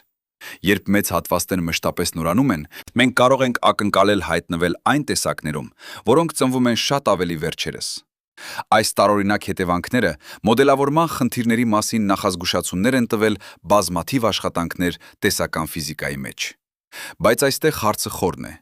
Այն ցույց է տալիս, որ հաշվարկային կանոնները, որոնք մենք ընդունում ենք որպես օրինաչափություններ, հենց այնպես չեն արտահայտվում որպես անշրջելի գիտական եզրակացություններ։ Այնուամենայնիվ, նույնիսկ եթե մի չափ ընտրվի, որը դուրս է երիտասարդության պարադոքսից, դեռ կան տարբեր ճանապարհներ, որոնք կարող են ժողովրդագրորեն գերիշխել, կախված նրանից, թե ինչն ենք հաշվում՝ աշխարհների ծավալը, թե դիտորդների թիվը։ Այս հարաբերականությունը ցուցադրում է, որ մեզ պետք է ոչ միայն ֆորմալ կանոն, այլ նաև էպիստեմատիկ գործիքակազմ, պարզելու ինչ է նշանակություն ունի պահանջվող կանխատեսում։ Մենք կանգնած ենք սահմանագծի վրա, որտեղ ֆիզիկական օրենքները սկսում են կախվել այն կանոններից, որոնք մարդկայնորեն ենք մտցնում, կայունություն բերելու համար։ Ուրեմն ինչու այսքան մեծ ուշադրություն բոլցմանյան ուղեղերին։ Պատճառը պարզ է։ Նրանք մեզ տալիս են մոդելի և փորձի միջև կոնտրաստի ստուգում։ Եթե մոդելը էմպիրիկորեն ավելի շատ արտադրում է այդ տեսակի դիտորդներ, քան այնպիսի աշխարհներ, որտեղ կյանքը աստիճանաբար զարգացել է աստղաբանական գործընթացներով, այն մոդելը հակասում է մեր լավագույն փորձարկված տվյալներին։ Այս հակադրությունը մոդելի և փորձի միջև հենց այն է, ինչ գիտության մեջ համարում են ներքին հակասություն։ Մոդելն ասում է, որ մենք պետք է լինենք այլ տեսակ գոյության, և դա չի համապատասխանում մեր դիտորդական փորձին։ Սեղմենք կրկին ժամանակը և մտցնենք սահմանը օրենքների։ Ինչ է, եթե ֆիզիկական օրենքները, որոնք հիանալի աշխատում են լաբորատոր պայմաններում, պարզապես չեն սահմանում այն երկարաժամկետ հաշվարկները, որոնցով փորձում ենք կանխատեսել բազմատեսակ տիեզերքների բնակիչների հարաբերակիցը։ Նման հարցեր բարձրացվել են մի շարք գրություններում, որոնք փորձում են կապել entanglement-ը և տարածության կառուցվածքը։ Մալդասենայի և Սուսկինդի մոտեցումները, օրինակ, քննարկում են ինֆորմացիայի և երկրաչափության փոխազդեցությունը։ Այդպիսի նոր միացումները, որքան էլ խորն են, չեն լուծում չափի խնդիրը, որովհետև նրանք խոսում են հյուսվածքի մասին, ոչ թե այն մասին, թե ինչպես հաշվարկել, թե քանի դիտորդ կա այս կամ այն հատվածում։ Ոչ թե եզրակացություն, այլ հարց։ Եթե օրենքները չեն որոշում հավանականությունների չափը, ինչու մենք պիտի սպասենք կոնկրետ կանխատեսումների սովորական իմաստով։ Սա է սահմանագիծը։ Օրենքներ, որոնք ուժ ունեն լաբորատոր հաջորդականությունների համար, կարող են չբավարարել խնդիրների համար, որոնցում առաջնային է չափման մեխանիկան։ Ուրեմն հարցնում ենք, արդյոք չափը նոր ֆիզիկական սկզբունք է, թե այն պետք է ի հայտ գա ավելի խորը տեսությունից, որտեղ չափը բնական հետևանք է։ Վաղը կամ ուշը այս հարցերը չեն մարող։ Եթե չենք կարող հստակ ասել, թե որ հնարավորությունը մեծ է, մեր տեսության կանխատեսման իշխանությունը էթիկապես զիջում է։ Գիտություն չի կարող մնալ միայն գեղեցիկ մաթեմատիկական պատկերներով, եթե չի կարող պատասխանել, ինչն է բացատրում մեր փորձի ուղղությունը։ Այս հատվածը ցույց է տալիս, որ անսահման ընտրություններից ուղղություն ստանալը պահանջում է չափ, և այդ չափը չկա առանց լրացուցիչ պրագմատիկ կամ տեսական զգայունության։ Համոզիչ միտում կա։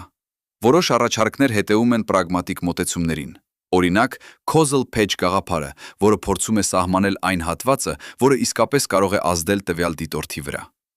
Այլ մոտեցումներ են առաջարկում ստացիոնար վիճակ, երբ համակարգը հասնում է հավասարակշռության հատուկ տեսակների, և այդ վիճակների համար կարելի է նշանակել հավանականության հետնեվիճակ։ Այս բոլոր մոտեցումները ունեն կողմնակի հետևանքներ և պետք է ըստ արժանվույն արդարացվեն։ Մինչև մենք չունենք ընդհանուր համաձայնություն չափման սկզբունքների շուրջ, մեր եզրակացությունները կմնան կախված ընտրություններից։ Ուններից։ Մեկ վերջին հարված։ Պարզապես ասել, որ անհամարությունը բեղմնավորություն է, չի լուծում էքսպլանատորի խնդիրները։ Էքսպլանատորի լինելը պահանջում է պատճառ, թե ինչու որոշ բաներ ավելի հաճախ են տեղի ունենում և ինչու որոշ դոժդիտորդներ ավելի հավանական են։ Չափը ոչ միայն քանակական գործիք է, այլ նաև էպիստեմիկ ուղեցուցիչ։ Առանց նրա առավելագույն բազմազանությունը չի աջակցի գիտական պատասխանը։ Մենք պետք է պահանջենք մեթոդ, որը կապակցում է մոդելի դինամիկան այն վարքի հետ, որն մենք դիտում ենք, այլ ոչ թե ընդունել, որ անսահմանը ինքնին բավարար է։ Վերադառնանք սկզբնական օրպատկերին։ Եթե ամբողջ պատմությունը սեղմենք մեկ օրվա մեջ եւ վերջին վայրկյանին ի հայտ են գալիս դիտորդները, մեզ պետք է պարզ ուղեցույց, թե ինչն ավելի հավանական է՝ աստղաբանական կյանքի ծնունդը, թե պատահական ֆլուկտուացիոն ուղեղը։ Այդ ուղեցույցը կոչվում է չափ։ Այն կարող է լինել տեսական, միջանձնային կամ պրագմատիկ, բայց առանց դրա մեզ սպասում է ապակենտրոն գիտական պատճառահետևանք։ Մենք կարող ենք մեծ պատրանք, որ ունենք շրջանակներ, որոնք նկարագրում են իրականությունը, բայց առանց չափի այդ շրջանակները չեն կարող մեզ ասել, ինչու ենք մենք հենց այսպես գտնվում։ Այս հատվածը խնդիրները չի փակել, այն բացում է նոր դուռ։ Արդյոք մենք պետք է ընդունենք, որ չափը հավելում է նոր ֆիզիկական սկզբունք, թե պետք է հայտնաբերենք ավելի խորը տեսություն, որի մեջ չափը արդեն ներկա է որպես բնական հետևանք։ Մենք դեռ չգիտենք։ Մեկ բան պարզ է. երբ սեղմում ենք ժամանակը ու դիտարկում արդյունքները հատկացված կանոններով, պարզ է դառնում, որ գիտության սահմանները ոչ միայն տեխնիկական են, դրանք նաև փիլիսոփայական են, եւ դրանց լուծումները կարող են խառնել մեր պատկերացումները այն մասին, թե ինչ է գիտելիքը եւ ինչ է դիտորդը։ 3 լուսատար տարիով տարածված փոքր կադր բացվում է ձեր առջև։ Երկու փոքրատես մասնիկներ, չափերով աննշան, կանգնած են տիեզերքի հակառակ կողմերում իրար դեմքով։ Նրանք չեն խոսում, բայց իրենց վիճակները կապված են այնպես, կարծես անտեսանելի թելը մի պահում է նրանց հոգիները։ Այժմ արագ ընդլայնեք տեսարանը դեպի ամբողջ տիեզերքի սպեկտրը եւ տեսեք, թե ինչպես նույն այդ թելը կարող է ազդել ընդլայնման կեսորին։ Այս պարզ երկուքի պատկերը մեզ հասցնում է տեսական ու դիտողական հանգույցին։ Ինչ է այն էներգիան, որը մխրճվում է տիեզերքի արագացման մեջ եւ ստեղծում երկու մասնիկների միջև գոյատևող անտեսանելի կապը։ Այս խնդրը հաճախ անվանվում է կոսմոլոգիական հաստատություն կամ խավար էներգիա, եւ այն չի պատկանում միայն գծերի կամ գաղափարների աշխարհին, այն որոշում է տիեզերքի ճակատագիրը։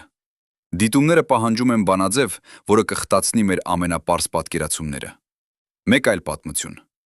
Ադամ Ռիեսը, Բրայան Շմիդթը եւ Սոլ Փերելմուտերը իրենց հետազոտական խմբերով տարբերվող սուպերնովաների չափումներով 1998-ին հայտնեցին, որ տիեզերքի ընդլայնման արագությունը արագանում է։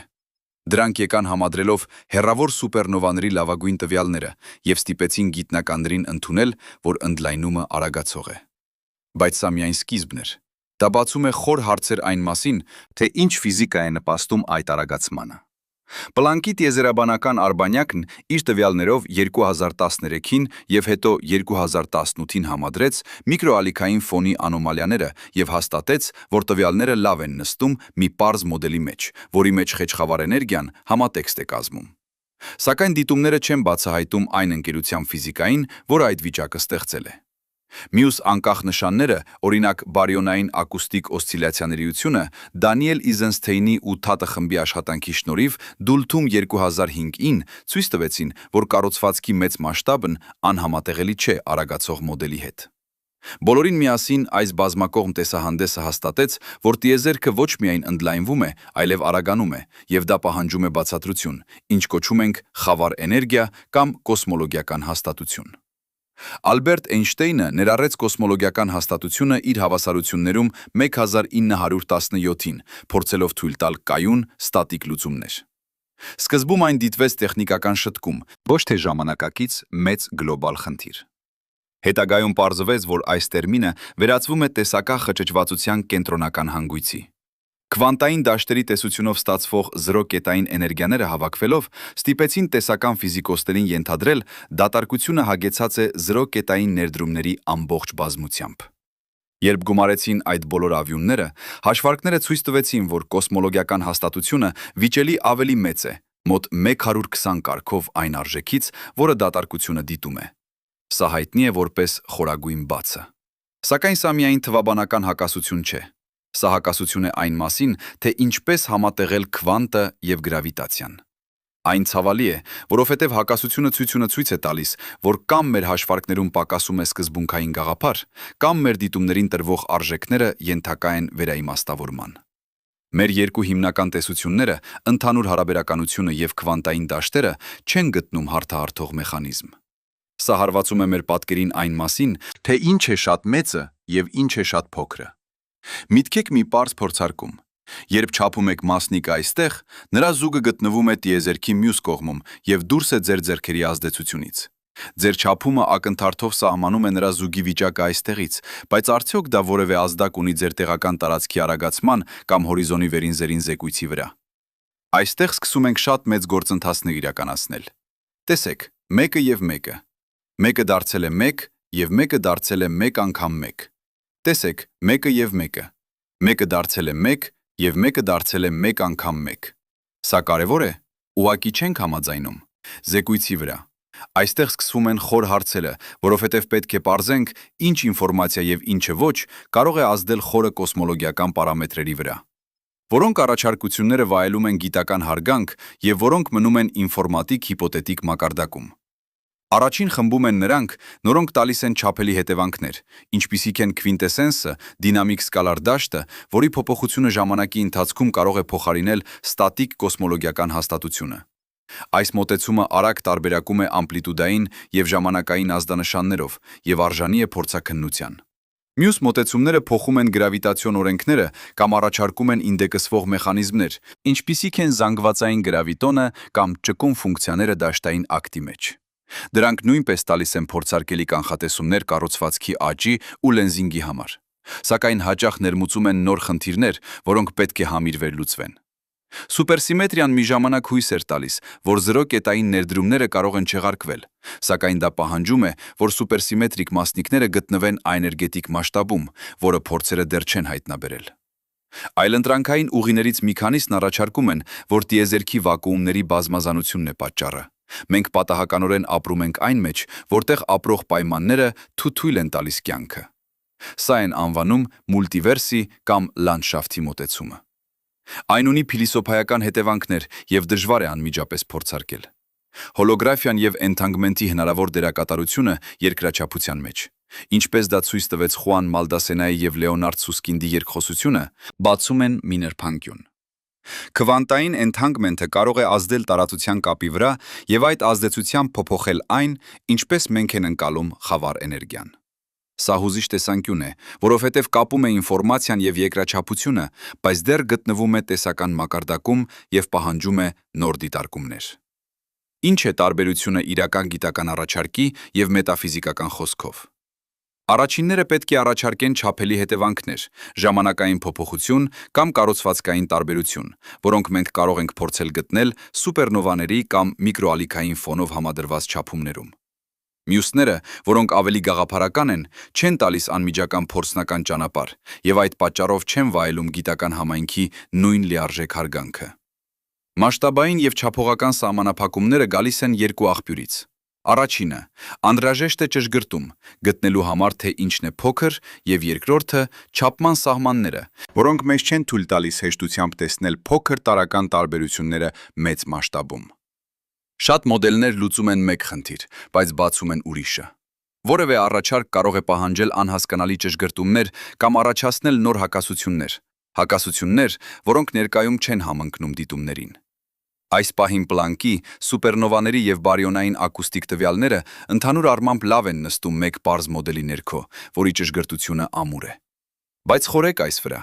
Եթե էնթանգմենտը, որը մենք ուսումնասիրում ենք լաբորատորների մեջ, նույնն է, ինչ կապում է տիեզերաբանական հատվածները, ապա արդյոք այդ կապի քանակությունը կամ որակը կարող է փոխել այն էներգիան, որն մենք կոչում ենք խավար էներգիա։ Մալդասենայի և Սուսկինդի հարցադրումն է. Արդյոք ինֆորմացիայի քանակը կարող է փոխել երկրաչափությունը այնքան, որ այն փոխի էներգետիկ հաշվարկները։ Քննությունը դեռ ուշ է և պահանջում է թե տեսական կառուցվածք, թե նոր ճշգրիտ տվյալներ, որոնցով կապելու են էնթանգմենտի ցույցերը կոսմոլոգիական դիտումներին։ Մեր տեսությունների սահմանները նաև սոցիալական են։ Երբ այլ տեսաբաններ առաջարկում են sequestering մեխանիզմներ, վակուումի էներգիայի ազդեցությունը նվազեցնելու համար, նման մոտեցումները պետք է փորձարկվեն դիտումներում և համեմատվեն գոյություն ունեցող կանխատեսումների հետ։ Անգամ եթե մի մեխանիզմ տեսականորեն աշխատում է, նրան պետք է վստահեցնել, որ չի կոտրում լուրջ, այլապես լավ հաստատված կանխատեսումներ։ Ամենամեծ ցավը հետևյալն է. մենք ունենք չափավոր ուժեղ տվյալներ, որոնք կոչում են խավար էներգիայի գոյություն, և ունենք խորքային տեսական հակասություններ քվանտային հաշվարկների հետ, և նրանց միջև կա անտեսանելի ծով։ Մենք կանգնած ենք ընտրության առաջ։ Ընդունել, որ մեր տեսական ճյուղերն ամբողջ չեն եւ գտնել մի նոր սկզբունք, որը կապի դրանք, կամ ստիպված ընդունել, որ մեր տեղական դիտումներն տատահականություն են որոշակի մեծ տեսակի համատեքստում։ Մինչ այդ, մենք շարունակում ենք չափել, կառուցել եւ մտածել, փոքր փորձերով եւ մեծ մտավոր փորձարկումներով, որոնք աստիճանաբար կմիացնեն entanglement-ի, ինֆորմացիայի եւ երկրաչափության հարցերը։ Վերջում թողնում եմ ձեզ պատկերով։ Պատկերացրեք, որ վերցնում եք այն անտեսանելի թելը, որով կապված էին ձեր երկու մասնիկները, եւ մի քնքուշ շարժումով սկսում եք ձգել այն։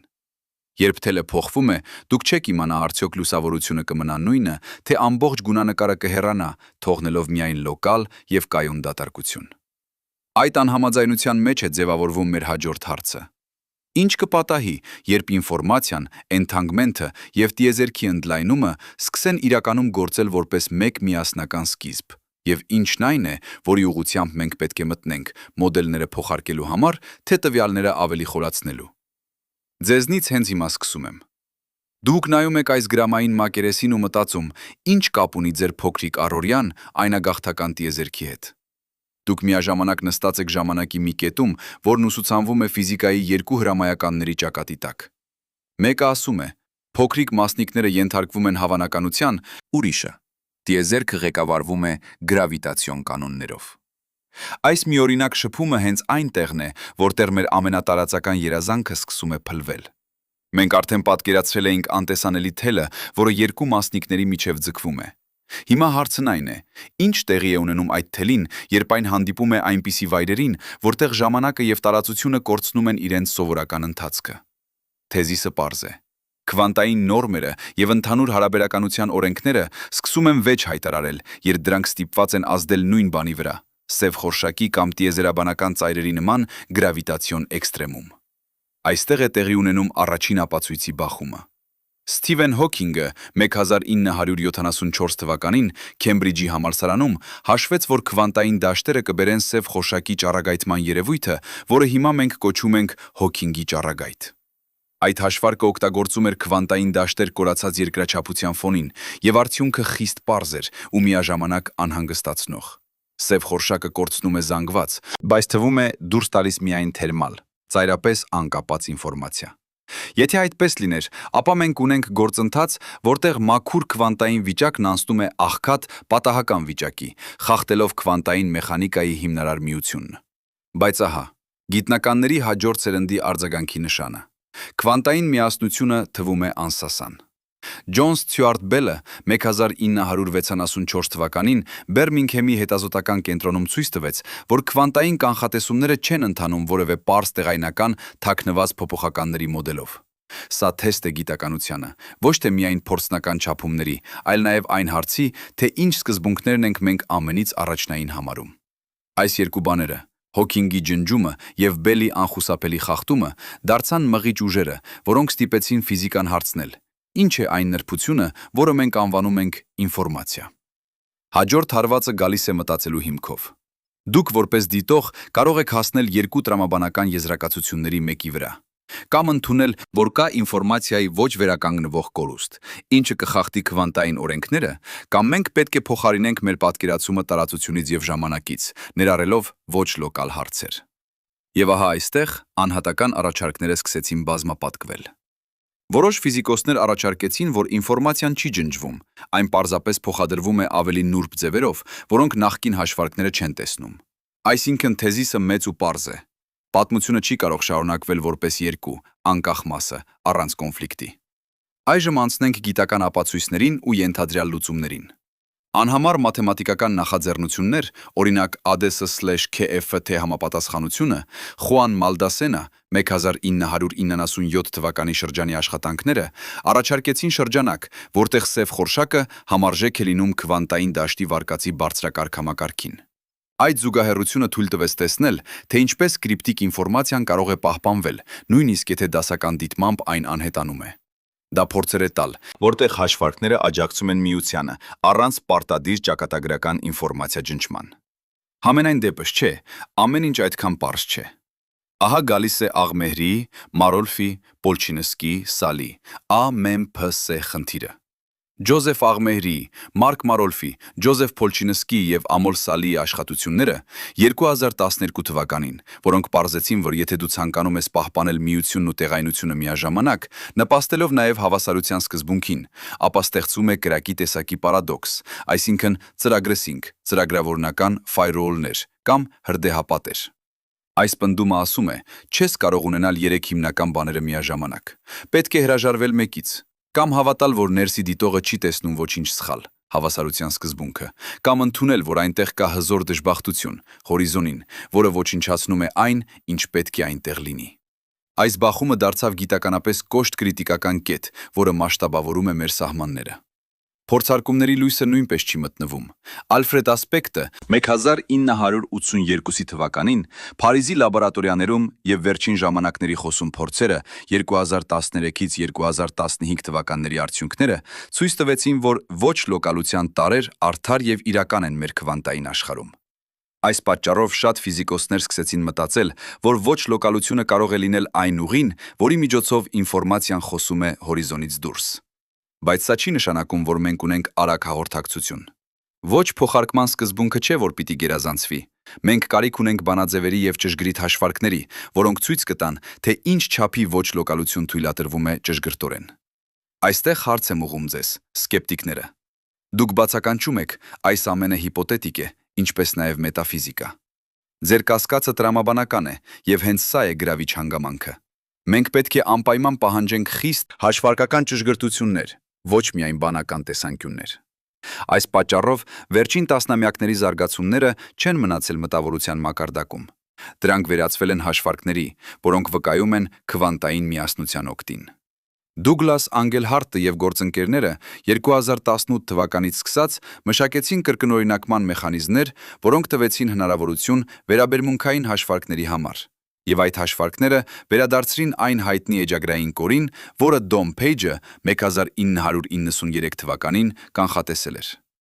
Այս արդյունքները ստիպեցին գիտնականներին լրջորեն վերաբերվել միությանը, որպես ոչ թե միտվարար տեսության, այլ որպես կանխատեսող հաշվարկելի առանձնահատկություն։ Այնուամենայնիվ, սա ոչ թե վերջնական հաղթանակ է։ Կրկնօրինակ անցքերի հաշվարկները բացեցին դուռ, բայց ավելի խիստ հարցեր դեռ մնացել են։ Թե ինչպես է միկրոսկոպիկ մակարդակում կառուցվում այդ ոչ լոկալ կապը, եւ արդյոք այն պահպանվում է իրական կոսմոլոգիական, ոչ միայն Ադեսս տիպի պայմաններում, դեռ պարզ չէ։ Այսինքն, մենք ունենք ապացույցներ միության օգտին հաշվարկային պայմաններում, բայց չենք հասկանում, թե որքանով են այդ պայմանները համապատասխանում այն իրականությանը, որտեղ մենք ապրում ենք, մեր թվարկված աստղադեպերի եւ իրական մահացող աստղերի լանդշաֆտում։ Երկրորդ հատվածում մենք պետք է հարց նետենք. պետք է արդյոք որևէ լրացուցիչ սկզբունքներ դնել, որպեսզի մտնենք այս բարդության մեջ։ Որոշ ֆիզիկոսներ առաջարկում են, որ էնթանգմենթը ինքն է այն շինարարական նյութը, որը ի վերջո ստեղծում է տարածությունը։ Խուան Մալդասենա եւ Լեոնարդ Սուսկինդը 2013 թվականին ուղերձեցին, որ երկու տեսությունները, որոնք թվում են տարբեր աշխարհներ, կարող են լինել նույնի, պարզապես տարբեր լեզուներով խոսող կողմեր։ Այս գաղափարը, որը երբեմն համառոտ են անվանում R հավասար է E-պր, ասում է, ինտերնալ կապերը կարող են արտահայտվել երկրաչափական տարրերով, եւ ինֆորմացիան միգրվում է երկրաչափության թափքում։ Դա գեղեցիկ պատկեր է, բայց այն դեռևս գրեթե մաթեմատիկական դիվանագիտությամբ է թույլատրված միայն որոշ համակարգերի համար։ Այստեղ կրկին ճանաչված սահմանափակումն է մտնում։ Այն մոտեցումները, որոնք աշխատում են Ադեսս տեսությունների պրոֆիլներում, կարող են չաշխատել մեր իրակական դեսիթեր կամ ֆլատ ֆոնի վրա։ Մենք կանգնած ենք երկու տարբեր տեսության՝ ընդհանուր հարաբերականության եւ քվանտային մեխանիկայի ճշգրիտ միացում որոնման առաջ։ Այս խնդիրը սրանով չի սահմանափակվում։ Եթե մենք փորձենք կատարել անհրաժեշտ զիջումներ, ապա պետք է ընտրենք, թե որն ենք պատրաստ հրաժարվել որպես սուրբ՝ տեղայնությունը, հավասարության սկզբունքը, թե միություն ինքը։ Այո, ասածը կարող է նշանակում, որ մեր մոտեցումը դեպի բնական օրենքները պետք է գտնի երրորդ ճանապարհներ։ Օրինակ, բջջային հեռախոսի մեջ տեսանելի է այն, որ ինֆորմացիան չի կորցնում, այն պարզապես փոխակերպվում է։ Այնպես էլ կարող է լինել, որ սև խորշակի ներսում ինֆորմացիան փաթաթվում է ավազի նման ողորկ ճակատագրով, որը հետո աստիճանաբար արտահայտվում է ճառագայթի մեջ։ Սակայն սա մնում է մետաֆոր։ Գիտությունը պահանջում է հաշվարկներ, որոնք ցույց կտան, ինչ կոնկրետ կանոնների տակ դա տեղի ունենա։ Մենք հիմա անցնում ենք դեպի հաջորդ վստահող փուլի։ Ինչ է բացառված արդեն եւ ինչ է բաց մնում որպես գիտական խնդիր։ Պարզ ասած, ուղակի ինֆորմացիայի անդարձ կորուստը որպես ոչ վերականգնվող ֆիզիկական օրենք կարելի է համարել ավելի քիչ հավանական։ Հոքինգի սկզբնական առաջարկը 1974 թվականին առաջ քաշեց գաղափար, որը առաջին տարիներին հանգեցրեց իրական մտահոգության։ Սակայն հետո ADES/KFT և ավելի նոր կրկնօրինակման հաշվարկները ցույց տվեցին, որ միությունից հրաժարվելն առաջացնում է ավելի մեծ անհամաձայնություններ, ինչ-որ տեսակի ոչ լոկալ տրամաբանության բացակայության պատճառով։ Հետևաբար, լուրջ պատճառներ կան բացառելու ուղղակի տեղեկատվական անդուլությունը որպես վերջնական եզրակացություն։ Մյուս կողմից, հավասարության սկզբունքը նույնպես չի կարելի ակնթարթյա պաշտպանել ամբողջությամբ։ ԱՄՓՍ-ի աշխատանքները 2012 թվականին առաջարկեցին, որ եթե մենք բաժանենք միության պաշտպանությունը և ի պահանջենք նաև տեղայնություն և հավասարություն, ապա հայտնվում է հրդեհապատի տեսակի խնդիր։ Այդպիսով, գոնե մեկը պետք է եկի հետնի հետն առաջընթացում։ Շատերն ընտրում են չընդունել հրդեհապատի գոյությունը, որովհետև դա խախտում է այն մեծ մասշտաբային փորձերի համապատասխանությունները, որոնք տարիներ շարունակ պահպանվել են։ Բայց մյուսները մտածում են, որ փոքրիկ փոփոխություններ հավասարության պատկերում կարող են լինել այնպիսի գործընթացների գինը, որոնք հնարավորություն կտան պահպանել միությունը։ Այսինքն, ինչ է հիմա բաց։ Առաջին հերթին բաց է մեխանիզմի մանրամասնությունը։ Ինչպես, կոնկրետ ֆիզիկապես, սև խորշակը կոդավորում է մուտքագրված ինֆորմացիան, և ինչպես այն հեռացնում սովորական ճառագայթի մեջ, այնպես, որ այդ ճառագայթը միավոր առ միավոր կրկին վերականգնի ամբողջական վիճակը։ Երկրորդ բացը վերաբերում է սահմանների ընդլայնմանը։ Շատ հաշվարկներ գործում են կայուն, մինիմալիստական պայմաններում կամ ADES տեսակ ֆոնում, բայց հայտնի է, որ մեր տիեզերքը տարբեր է։ Մենք դեռ չգիտենք, որքանով են այն մոտեցումները, որոնք աշխատում են ADES-ում հարմարելի իրական տիեզերքի համար։ Երրորդ բացը՝ ինֆորմացիայի քանակականությունը։ Այսինքն, ինչ չափով է թույլատրված ոչ լոկալ միջամտությունը։ Սա է այն բանաձևի այն մասը, որը մենք դեռ չենք ճշգրտել։ Հետաքրքիր է, որ տեսականորեն նաև որոշ բաներ բացառված են։ Օրինակ, պարզ տեղայնական թաքնված փոփոխականներ չեն կարող բավարարել դիտարկված Բելլյան խախտումները։ Ջոն Բելլի աշխատանքը 1974 թվականին փակեց այդ դռները։ Նաև պարզ է, որ ոչ փոխարկման օրենքը մնում է անխախտելի։ Մենք չենք կարող արագ հաղորդակցվել Հոքինգի ճառագայթով։ Այսպիսով, որոշ սարսափելի եզրակացություններ, որոնք սկսում են հնչել պարզ լեզվով, արդեն չպետք է մեզ տարանջատեն գիտական փաստից։ Գիտությունը մեզ ասում է, որոշելով հրաժարվել միությունից կամ արագ հաղորդակցությունից, դրանք անհամատեղելի են մեր փորձերի հետ։ Մենք այստեղ կանգնած ենք կարևոր որոշման առջև։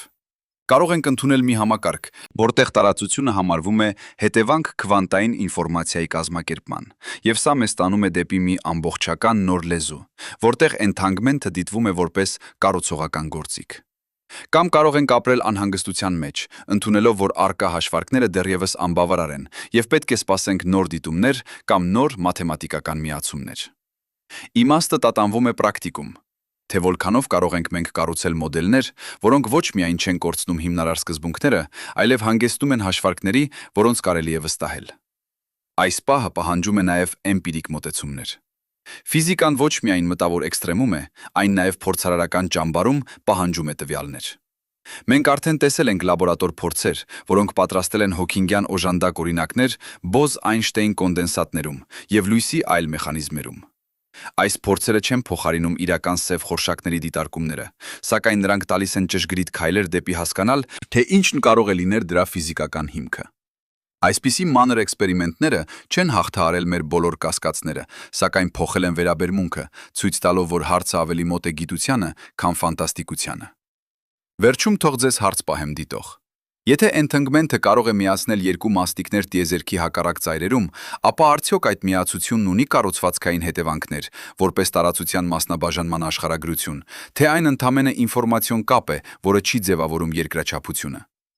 Մենք արդեն տեսնում ենք ուղենիշներ, հաշվարկներ, որոնք թելադրում են միությունն ու բնագավառը ոչ լոկալ մեխանիզմերի միջոցով, սակայն վերջնական գործընթացը, մի ամբողջ տեսական կամ փորձնական հաստատում, դեռ մեզանից պահանջում է հաջորդ քայլերը։ Այս անորոշության մեջ է մեր առաջիկա հարստության աղբյուրը։ Այնտեղ, որտեղ տեսական ճեղքերը հանդիպում են հստակ տվյալներին, մենք կարող ենք իմանալ, արդյոք այդ անտեսանելի թելը մեզ կապում է տիեզերքի մյուս ծայրերին իրական գծով, թե մենք ընդամենը պահում ենք մի կոդ, սպասելով, երբ այն բացվում է։ Մեկ նախադասությամբ։ Կյանքի մի փոքրիկ գաղտնիքը։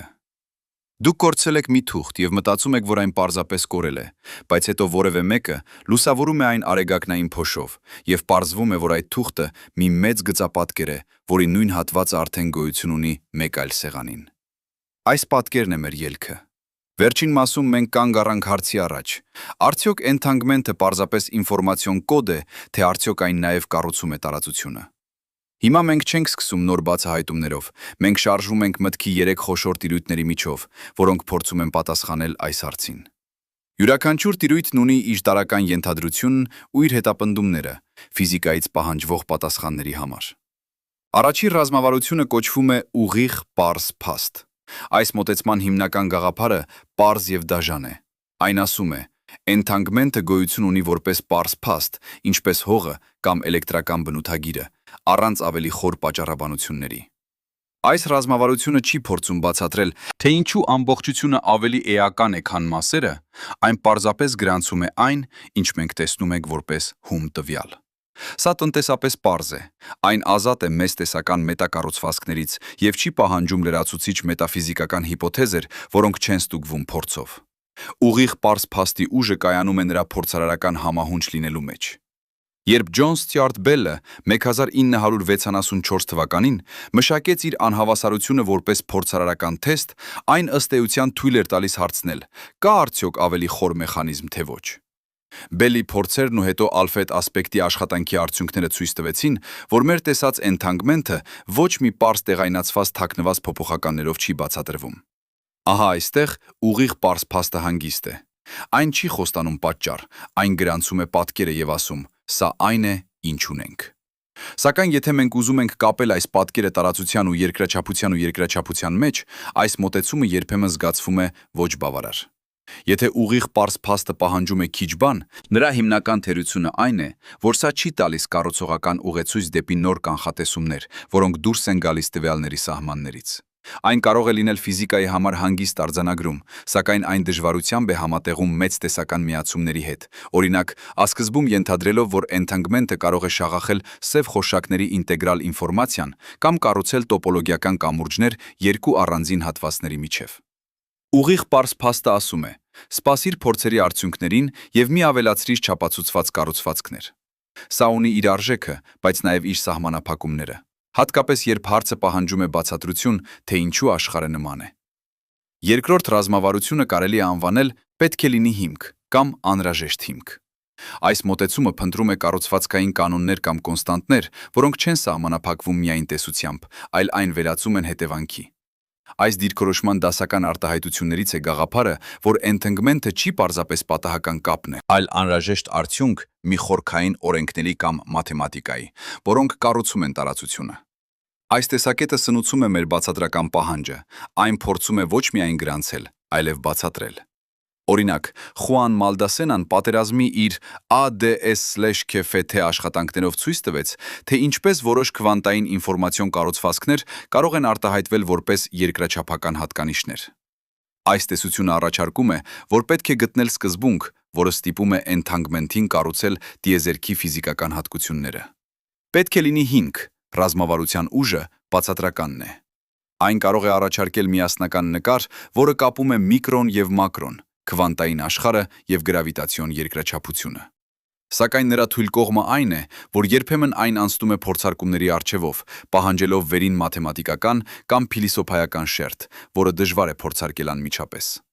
Օրինակ, R հավասար է E/r գաղափարը, որը Խուան Մալդասենան եւ Լեոնարդ Սուսկինդը տարբեր ժամանակներում բարձրացրին, փորձում է միավորել որոշ փաստեր, ասում է, որ երկու մասնիկների entanglement-ը կարող է լինել նույն հատկությունը, որը սև խորշակների միջև կապեր ստեղծում է։ Սա հուզիչ է, բայց վտանգ կա։ Տեսական արդարացումները կարող են մնալ ենթադրական, մինչև փորձերը շատ ավելի կոնկրետ չդառնան։ Մեր երրորդ ռազմավարությունը կոչվում է մաթեմատիկական օնտոլոգիա։ Այս դիրքորոշումը հայտարարում է, որ մաթեմատիկական կառուցվածքները իրական են, ինչպես սենյակները ձեր տանիքի տակ։ Դրանք գոյություն ունեն անկախ մեր դիտարկումից եւ կարգավորում են հենց ֆիզիկայի հարաբերությունները։ Մաքսիմալիստական առումով մաթեմատիկական օնտոլոգիան կարող է ասել, որ entanglement-ը ոչ միայն ցուցիչ է կամ ազդեցություն, այլ հենց մաթեմատիկական օբյեկտների ելքային հատկություն։ Այս տեսակետը հաճախ պրաստուտվում է որպես գաղափարների մի աշխարհ, որտեղ կան մոդելային օբյեկտներ, որոնցից մեր ֆիզիկական աշխարհը ընդամենը մասն է։ Մաթեմատիկական օնտոլոգիայի առավելությունը նրա ունիվերսալության մեջ է։ Եթե մաթեմատիկական կառուցվածքը գոյություն ունի, ապա նրա հետևությունները պետք է լինեն սահմանընդհանուր եւ կարող են բերել ամուր կանխատեսումներ։ Այս մոտեցումը կարելի է ասել սոցիալական գիտության ամենակարևոր մոտեցումներից մեկը։ Տեսումներ։ Այս մոտեցումը շատ հաճելի է մաթեմատիկոսների համար, որոնք տեսնում են փոքրիկ դետալը մեծ աշխարհի մեջ։ Սակայն վտանգ կա։ Եթե մենք ընդունում ենք մաթեմատիկական օբյեկտների առաջարկած իրականությունը առանց խիստ փորձի, ապա հեշտ ենք կորցնում կապը փորձարարական վարքագծի հետ, մտնելով մետաֆիզիկական ենթադրությունների ոլորտ։ Գիտություն առանց փորձի կարող է դառնալ մաթեմատիկական էսթետիկա, որը գեղեցիկ է, բայց ոչ միշտ փորձով ճշտելի։ Այժմ, ինչպես այս երեք ռազմավարությունները վերաբերվում են ֆիզիկային, ոչ թե որպես փոխարինող, այլ որպես ուղեցույց։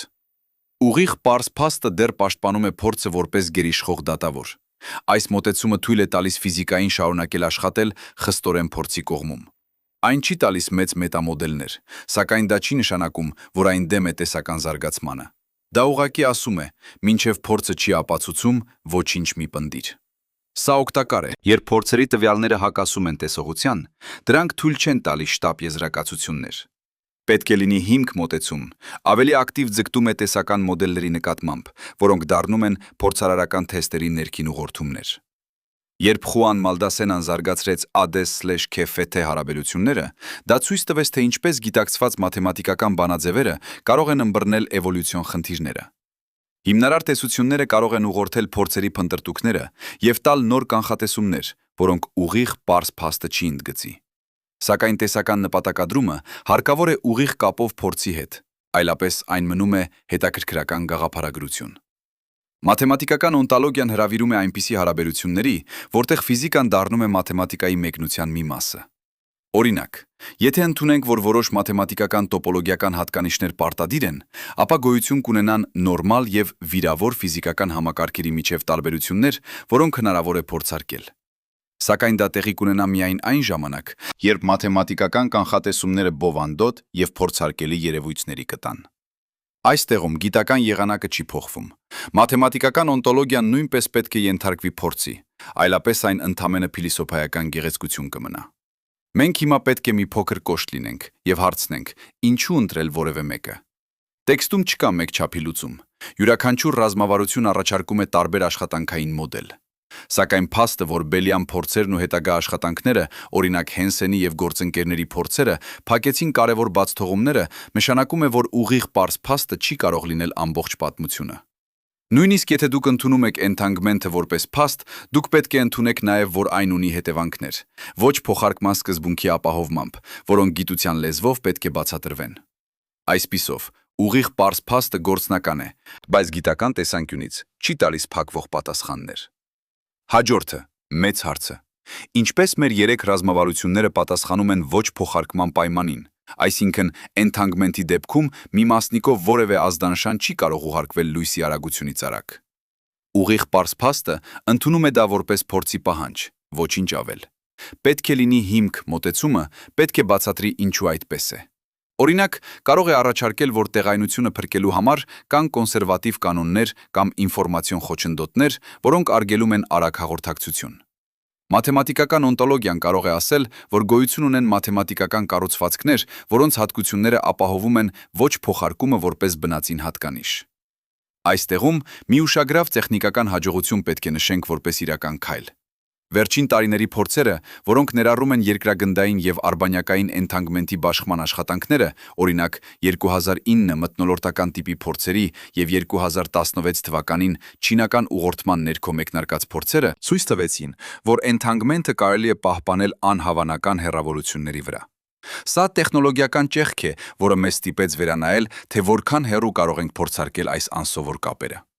Այստեղ պետք է զգուշանալ, սա ոչ մարգարեություն է, այլ փաստ, որը կընթանա տեսության ամենաաշխատունակ փորձարկումների ուղով։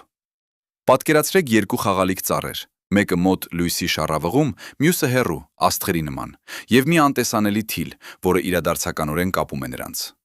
Ուղիղ պարզ փաստը ասում է, չգիտեմ, այն ուղղակի կա։ Պետք է լինի հիմք, Ձգտում է գտնել այն հանգույցը, որն այդ թիլը ստեղծում է, եւ դա կփոխի մեր մշակված քարտեզները։ Մաթեմատիկական օնտոլոգիան ասում է, այդ թիլը արդեն գոյություն ունի մաթեմատիկական աշխարհում։ Մենք ուղղակի ուսումնասիրում ենք նրա ֆիզիկական արտացոլանքը։ Մաթեմատիկան եւ փորձը մի օր կարող են դառնալ ցնցող զույգ։ Եթե օրինակ պետք է լինի հիմք մոտեցումը ապահովի կոնկրետ կանխատեսում, որը հաստատվում է հաջորդ սերնդի փորձաքննությամբ, մաթեմատիկական օնտոլոգիան կստանա խիստ փորձարարական աջակցություն, եւ ուղիղ պարզ փաստը կհամոզվի, որ մի փաստի պատճառը կարող է բացահայտվել։ Հակառակը, եթե փորձը չհաստատես տեսական կառուցվածքը, ապա մաթեմատիկական օնտոլոգիան կվերանայի, իսկ ուղիղ պարզ փաստը ծառած մնա որպես գիտության դանդաղ, բայց հուսալի խափանիչ։ Պետք է խոստովանել նաև, որ տեսական ռազմավարությունները երբեմն բացահայտում են տեսության թույլ կողմերը։ Օրինակ, AMPS 2012 թվականին հայտնեց սև խորշակների մասով նոր տեսական ճեղք, ասելով, որ որոշ մոտեցումներ կարող են բերել ոչ նորմալ ֆիզիկական հետևանքների, ինչպիսիք են հրդեհապատները։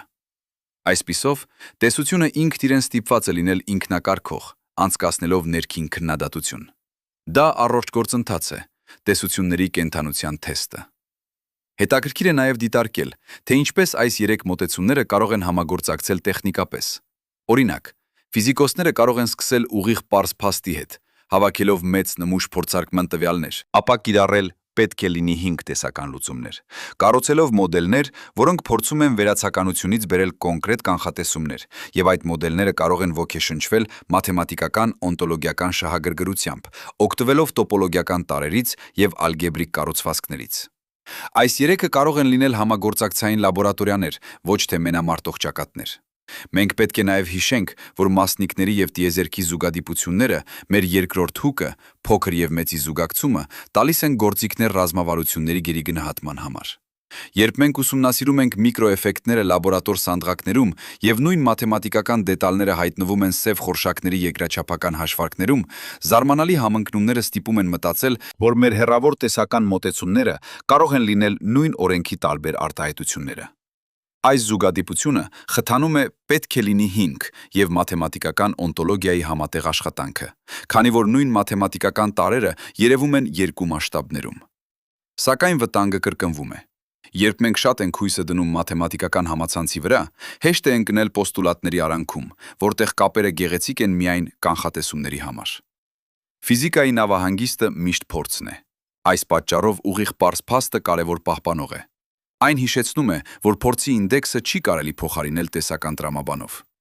Առողջ գիտական ընթացքը պետք է լինի երկխոսություն։ Տեսական կառուցվածքները պետք է փորձարկվեն, եւ փորձի արդյունքները պետք է կարողանան փոխել տեսությունը։ Վերջում, ինչ պրագմատիկ առաջարկ կարող ենք տալ։ Առաջին, աշխատեք տվյալներով, ուղիղ պարզ փաստը պահպանելով որպես հիմք։ Երբեք մի զրկեք ձեր մոդելը փորձարարական խստությունից։ Երկրորդ, մի վախեցեք մեծ հարցերից։ Պետք է լինի հիմք մոտեցումը ստիպում է հարցեր բարձրացնել, որոնք կարող են ծննդով բերել նոր փորձերի ձևեր։ Երրորդ, մաթեմատիկական օնտոլոգիան կոչ է անում մաթեմատիկական լեզու, որը պատրաստ է առերեսվել ճշգրիտ կանխատեսումներով։ Այդ երեքը միասին չեն հեռացնեն ֆիզիկային իր էությամբ, այլ այն կտան անհրաժեշտ գործիքներ, փորձի վրա աճող տեսական ծառերի միջոցով։ Ես չեմ դնում այստեղ փակ եզրակացություն։ Փոխարենը թողնում եմ պատկեր, երկու մասնիկների միացում այնպիսի հանգույցի նման, որը կարող է լինել պարզապես հանգույց, կամ կարող է լինել կամուրջ, կամ կարող է լինել մաթեմատիկական գծապատկեր, որի ամբողջականություն մենք դեռ չենք բացահայտել։ Ձեր ընտրությունը, ինչպես դիտել այս հանգույցը, ազդում է այն հարցերի վրա, որոնք հաջորդ տարի կնետեն լաբորատորիա կամ կգրեն նոր տեսական աշխատանքներ։ Գիտությունը աճում է այս բարդ երկխոսությամբ, փաստի, հիմնավորման եւ մաթեմատիկայի միջև։ Եվ հենց այդտեղ է մեր հույսը հասկանալու, արդյոք երկու մասնիկները բաժանված տիեզերքի հակառակ ծայրերում պարզապես պահված համակարգեր են, թե դրանք ուղղակիորեն կառուցում են այն աշխարհը, որի մեջ մենք ապրում ենք։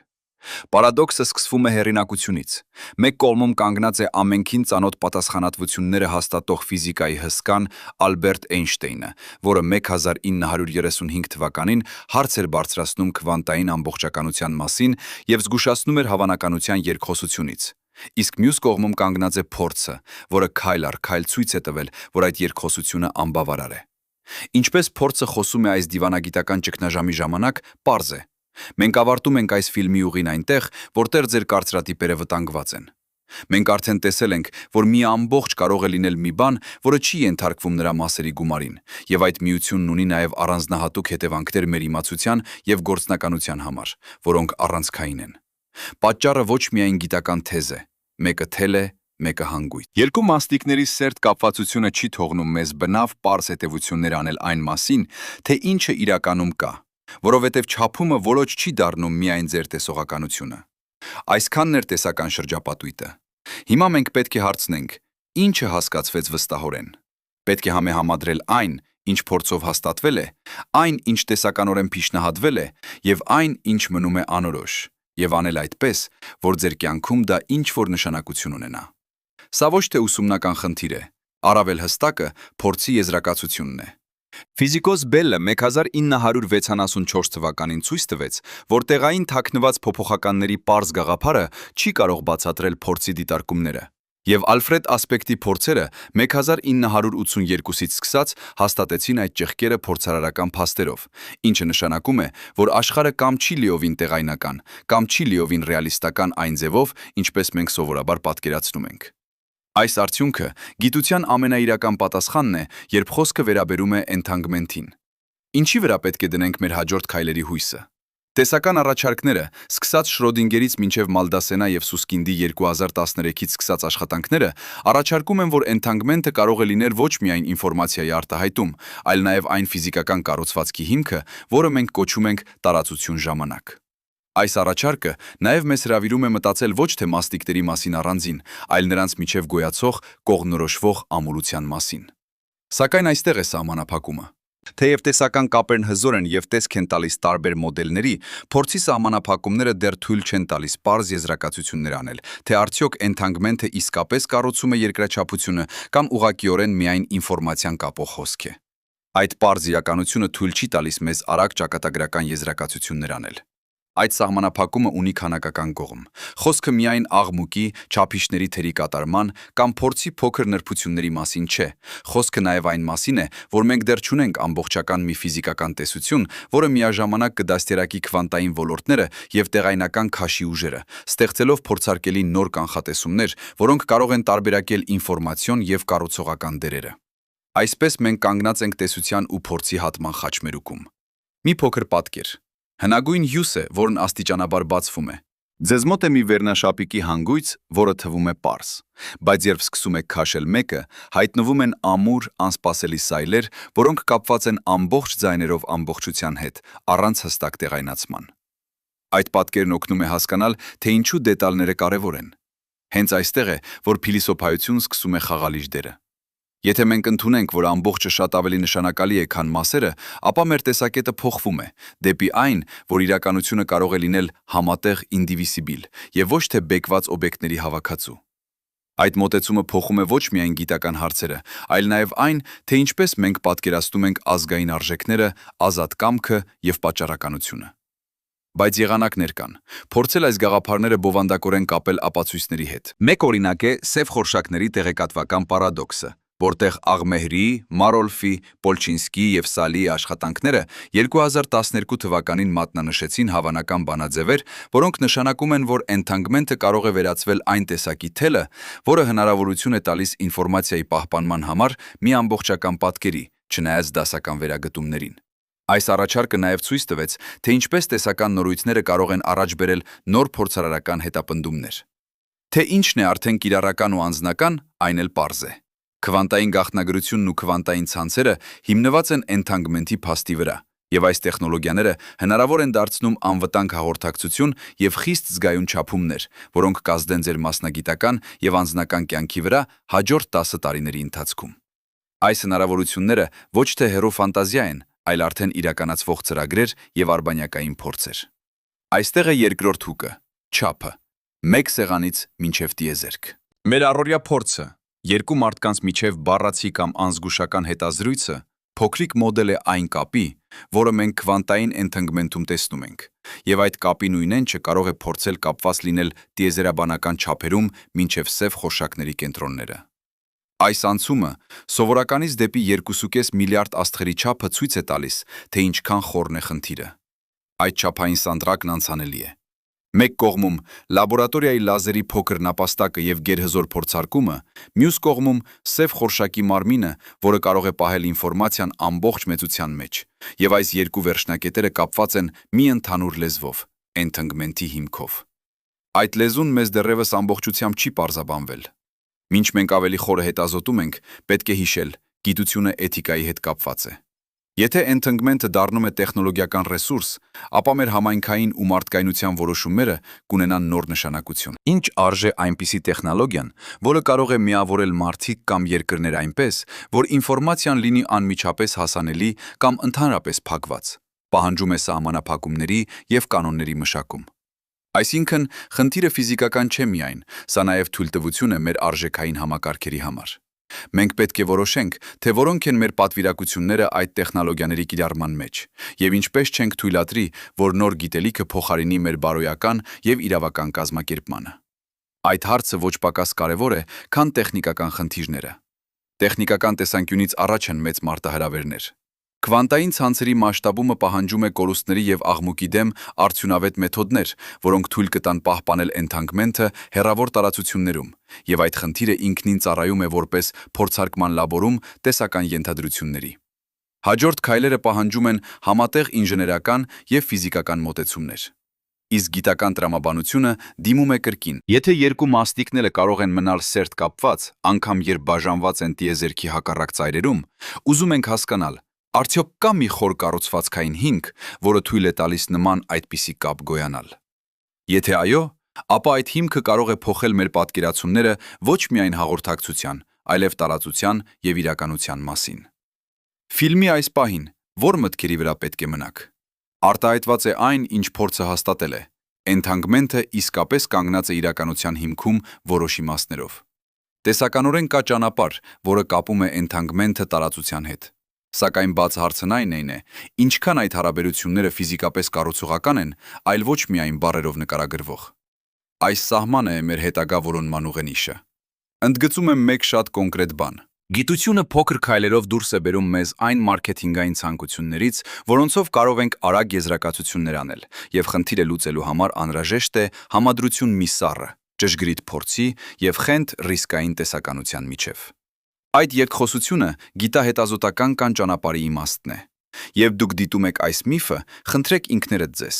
Գիտնականներն իրենց կողմերից աշտարակներ են կառուցում, մի մասը մաքսիմալ ճշգրիտ, մյուսը գեղարվեստական առաջարկներով, իսկ մեր դերը որպես հասարակություն է պահանջել բացարձակ պատասխաններ առանց վախի առաջ բացել նոր ուղիներ եւ նաեւ պահանջել պատասխանատու կիրառություն։ Դա անձնական է։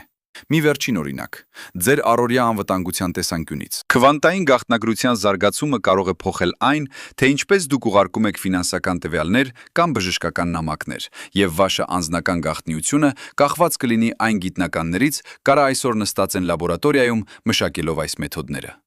Այդ կապը ցուցադրում է գիտության եւ կյանքի անմիջական փոխկապակցվածությունը։ Գործնական ոչնչացումները թույլ չեն տալիս մեզ զմայլվել միայն տեսականության վրա։ Առավելագույնը մեզ հասանելի գործող քայլ է։ Ճշգրիտ չափումները, նոր դիզայնները, քվանտային ցանցերի եւ փորձի դիզայնների համար, որոնք կարող են տարբերակել մրցակցող հիպոթեզները, եւ այս առումով վերջին տարիների ձեռքբերումները, օրինակ խոցելի ազատ բել թեստերի հաջողությունները 2015 թվականին տալիս են հույս։ Հույսը ոչ թե ավարտ է, այլ աշխատանքային ճանապարհի մղիչ ուժ։ Եվ հիմա բաց մնացած մեծ հարցը, որը պետք է մնա անհայտության մեջ որպես շարժիչ։ Եթե entanglement-ը իսկապես կառուցում է տարածության թելերը, ապա մեր առօրյա օբյեկտների միջև գոյություն ունեցող սիրո եւ կապի նմանը կարող է նաեւ լինել տիեզերական չափերի կառուցվածքի հիմք։ Բայց ինչպես դա փորձարարականորեն հաստատել առանց որևէ ավանդական ազդանշանի ուղերձի։ Այս հարցը չի պահանջում արագ պատասխան։ Ես ձեզ չեմ տա եզրակացություն։ Փոխարենը թողնում եմ պատկեր։ Երկու առանձին ափերը, որոնք ըստ երևույթին հեռու են, սակայն տակավին ենթակա են նույն թելին։ Այդ թելը կարող է լինել միայն ինֆորմացիոն կամ կարող է լինել այդ ափերը իրար միացնող ճյուղաքար, եւ մենք դեռ պետք է պարզենք տարբերությունը։ Այս պատկերն է, որը պիտի ուղեկցի ձեզ դուրս գալու հետ։ Մեկ վերջին պատկերասացություն։ Փորձի եւ հավատքի սահմանագիծ։ Մենք չենք հավատում, քանի որ տեսնում ենք, եւ չենք տեսնում, քանի որ հավատում ենք։ Գիտությունը շարժվում է նրանց միջև այն պահին, երբ մենք թույլ ենք տալիս, որ փորձը տանի տեսությունը դեպի ավելի ճշգրիտ շերտեր, եւ տեսությունը տանի փորձը դեպի խելագար, բայց հնարավոր առաջարկներ։ Այդ փոխհատուցումը է մեզ առաջնորդելու առաջ։ Այս ֆիլմը չի ավարտվում։ Երբ դուք դուրս կգաք եւ նայեք երկնքին, հիշեք, այն նույն երկնքի տակ կա այն չտեսնված գիծը, որը կարող է երկուսի միջև կապը պահել, եւ նույն պահին ձեզանից ուզելու է պատասխան։ Արդյոք դուք հոգու խորքում պատրաստ եք ընդունել, որ հարազատությունն ու կապը ֆիզիկապես հավակնում են ամենամեծ հարցերին։ Արդյոք մենք պատրաստ ենք տեսնելու, որ միայնությունը կարող է չլինել ֆիզիկապես վերջնականը։